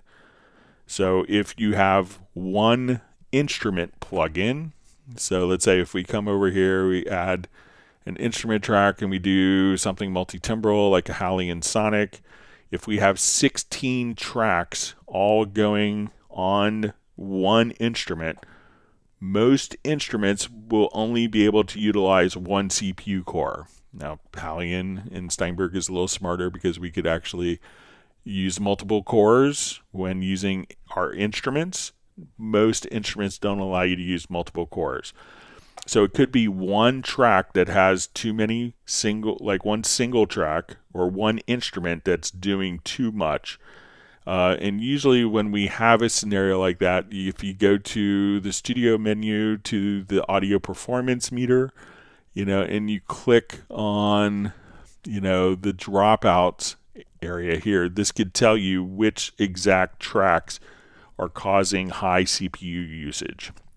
So look at that as kind of a barometer, but realize that it could be just one single track that has too much processing that is causing not the computer CPU, if you look at the CPU meter, but the audio performance, which is different than looking at the CPU meter. So if one processor gets so slammed, the whole audio performance is degraded. So think about how to organize your processing with different tracks to accommodate so that it could split between different processing cores. All right.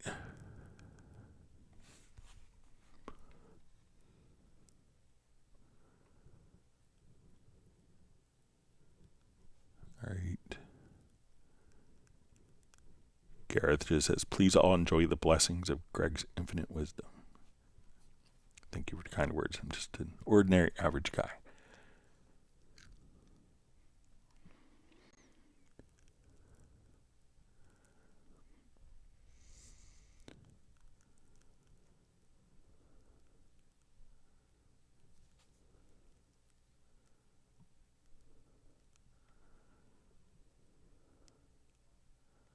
All right, my chat field just jumped. Let me just...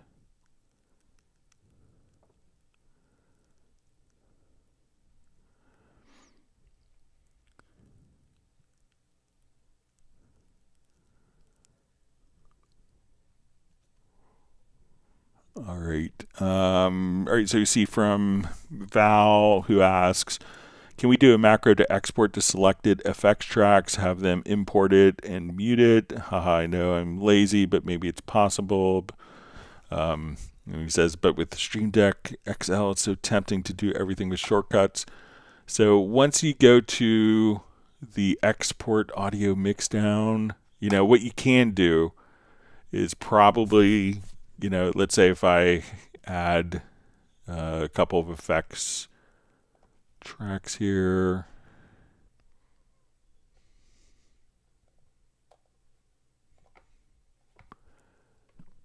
All right, so I'll close this window. So if we come over here, we could probably say audio mix down, and then once we go to like your effects, what you can do if you want to speed up, you might be able to just, I'm not sure if this would work. I'll do a quick test, but let's say if we save this as a preset. So let's say if we will come over here now to our,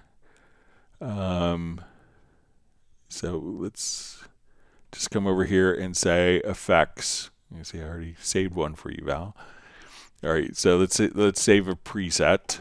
So we'll say June 6, 2025. All right. So now when I go to export audio mixdown,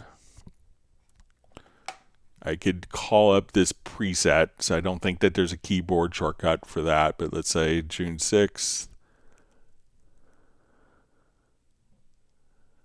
All right, it may not, so I don't think we could save all these settings here, but not necessarily the tracks that are selected. And those are going to be kind of dynamic depending on the project, so you may not use 3 shimmer reverbs.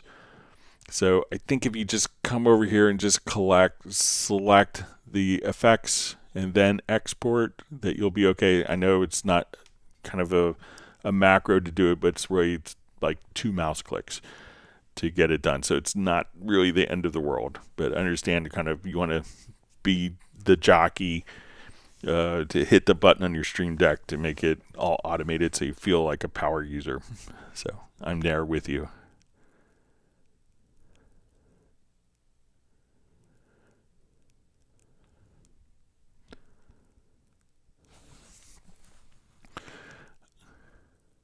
All right, so we see from Bratman Studio, says, hey Greg, what do you think of a special Zoom with Steve B and Dom for a Q&A session? Also your favorite effects and how you use them, if normal or unique way. I'm very kind of traditional with my effects usage when I'm doing mixes. I like to kind of be kind of sparse and I try to get the mix to sound great without effects, and then, enhance it or augment it a little bit with effects. So I don't do anything super special with that. But yeah, I'll reach out to Dom and see if he wants to do like a, maybe the next Zoom meetup. I know we did with Chris Salim, last year, but it would be great to have Dom on too. I think he was going to do it, but he had just kind of a conflict last time, but we'll see if we all get together. It'd be a lot of fun to do.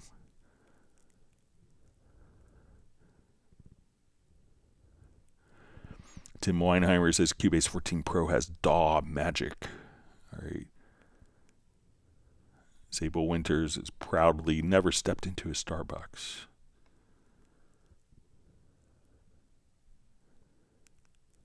All right.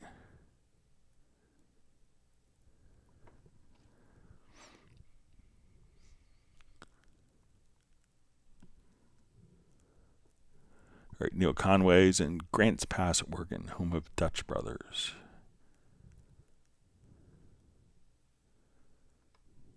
All right.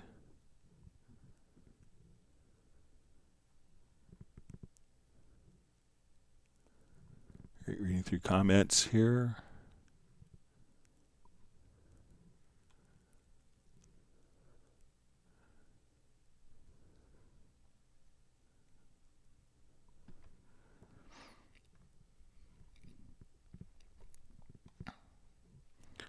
All right, lots of great.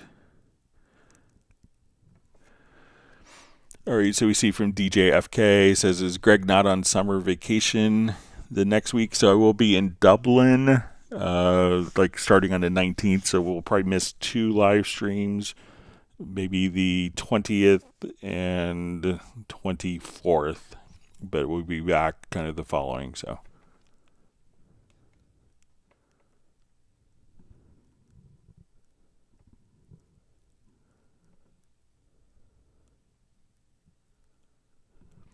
Michael Pierce was sent to the allegedly best gelato place in Rome last September. It was extraordinary. So, all right. All right, Raw Justice Hip Hop is headed out to a screening of an independent documentary.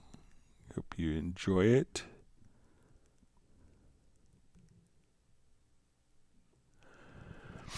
All right, Red Groover just asked, hi Greg, the MIDI stack you did earlier, can it be saved as a track preset? So let's say if we come over here, let me just get to my visibility. We may save it as a multi, but let's come over here.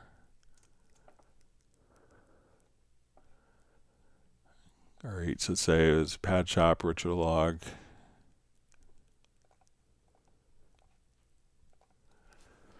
So I'm going to right click, save as track preset.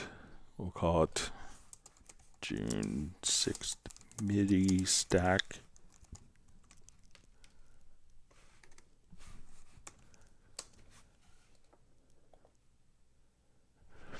Okay, let's come over. Let's do new project.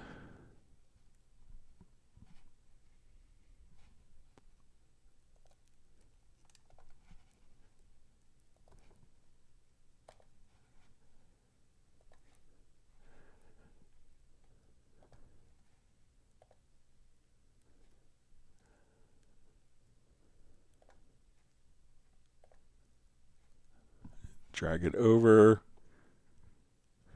And now. So yeah, so all you had to do is select all of the particular tracks and then save it as a track preset. And now when you come over here, you would go to like user presets, track presets, multi, and then you could just drag it over and then all those tracks would be recalled.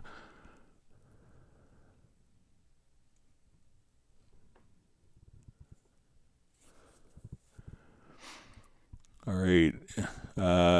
Every Titian asks, Greg, I know here are my DAW rules I'm using now. 1, Cubase 15 new update, Ableton 13 new update. Adore, just wanted to text chat this. All right.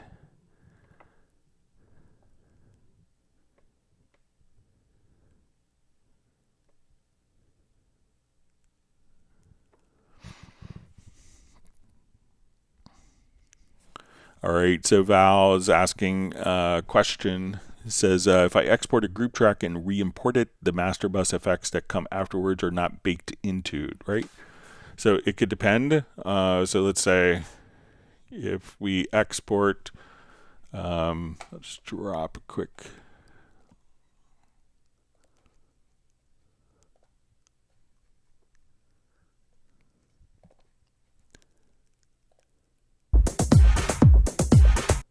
All right, so let's say I have this particular loop and we have master effects.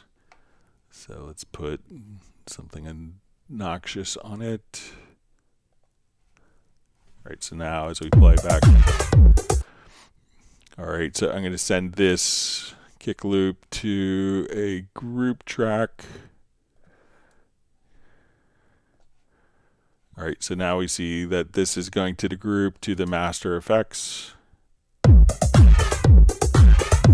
right, so now when we want to export, we would just come over, say, okay, we do an export audio mix down. And if we want to include the master effects, so when we are in multiple, we can say, okay, I want to go to this kick loop. So right now, if we could choose to insert and channel strip. We could choose disabled, completely dry, our groups. So if we have effects on the groups or sends, we could also say, let's incorporate the master groups and effects. So if we say the master, then that would include the master effects processing. So we'll come right over here. Let's export.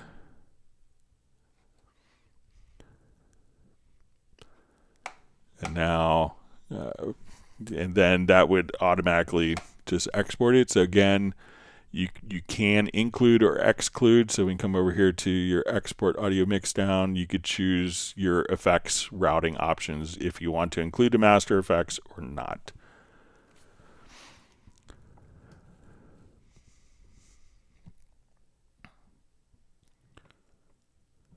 All right, you see Graham Witcher has to take off. Wishing everyone a great weekend. Thanks for joining us, Graham.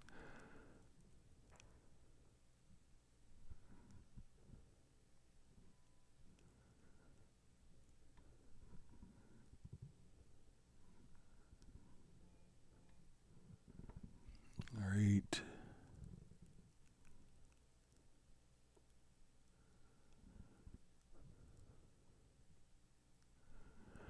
Okay, so we see from Val, it says also when I export a group track with export menu, are the send effects baked into? Sorry for all these questions. No problem with all the questions, but again, it just depends on what settings you have here. So if you want inserts and channel strip, if you want to include the groups and sends processing or the master effects processing. So, and you'll see that option appear when you go to the, if you don't see, it's like, oh, it's blank, I can't get there. Just go to multiple, and then when you select, you could choose the level of processing that you want.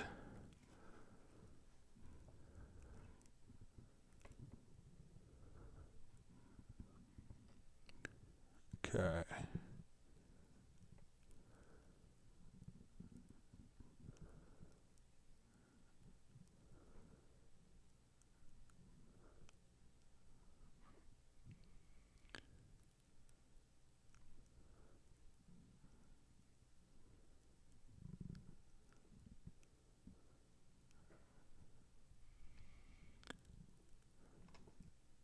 Okay, sorry, my chat field jumped again. All right.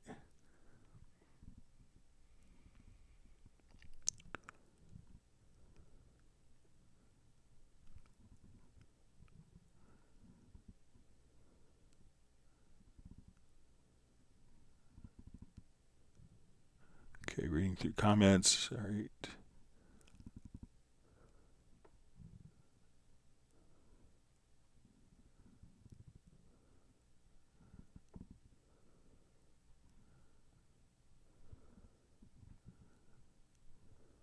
All right, lots of great discussions on coffee and sweet tea. All right, so we see DJFK says, do I need 64-bit for Cubase 14? So if you're running for plugins, it's going to be utilizing 64-bit only, since 8.5, I believe, is the last version that officially supported 32-bit plugins. So that's for 64-bit memory addressing, but if we go to your studio setup, you could choose to do processing precision. So most plugins, all the internal plugins will allow you to do 64-bit floating point, which could have slightly better sound as well as, more efficient. Seems counterintuitive, but some plugins can do 64-bit floating point processing. If not, it will just truncate it down to 32-bit floats, and that could take a little more CPU, kind of the conversion. So you don't need 64-bit. If you're like a master golden ear person, then you'll notice the difference with 64-bit. See, Michael Pierce might see Dom tomorrow. It's probably maybe at the Imsta Fest. So you can say hi to my friend Ray Williams, who runs that. But say hi to Dom and any of the other Steinberg people.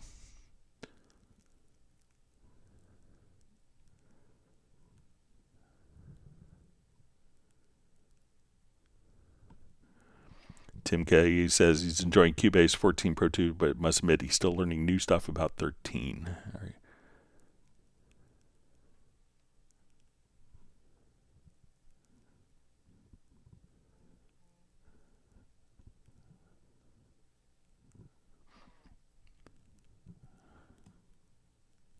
All right, see if there's got a couple, like a minute or two left.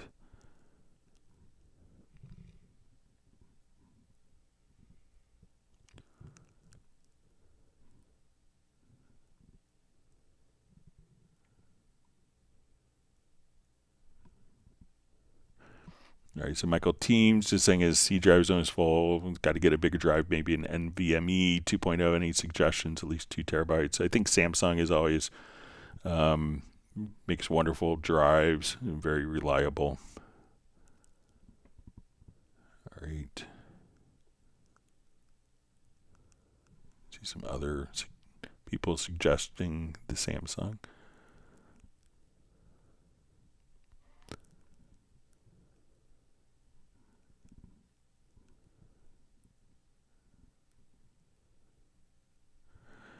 All right, I just see a question. Have you heard of a DAW called Blockhead? So I have not, so I could look it up afterwards. I tend to use Cubase. All right, so I think we are out of time. I want to thank everyone for all the great questions.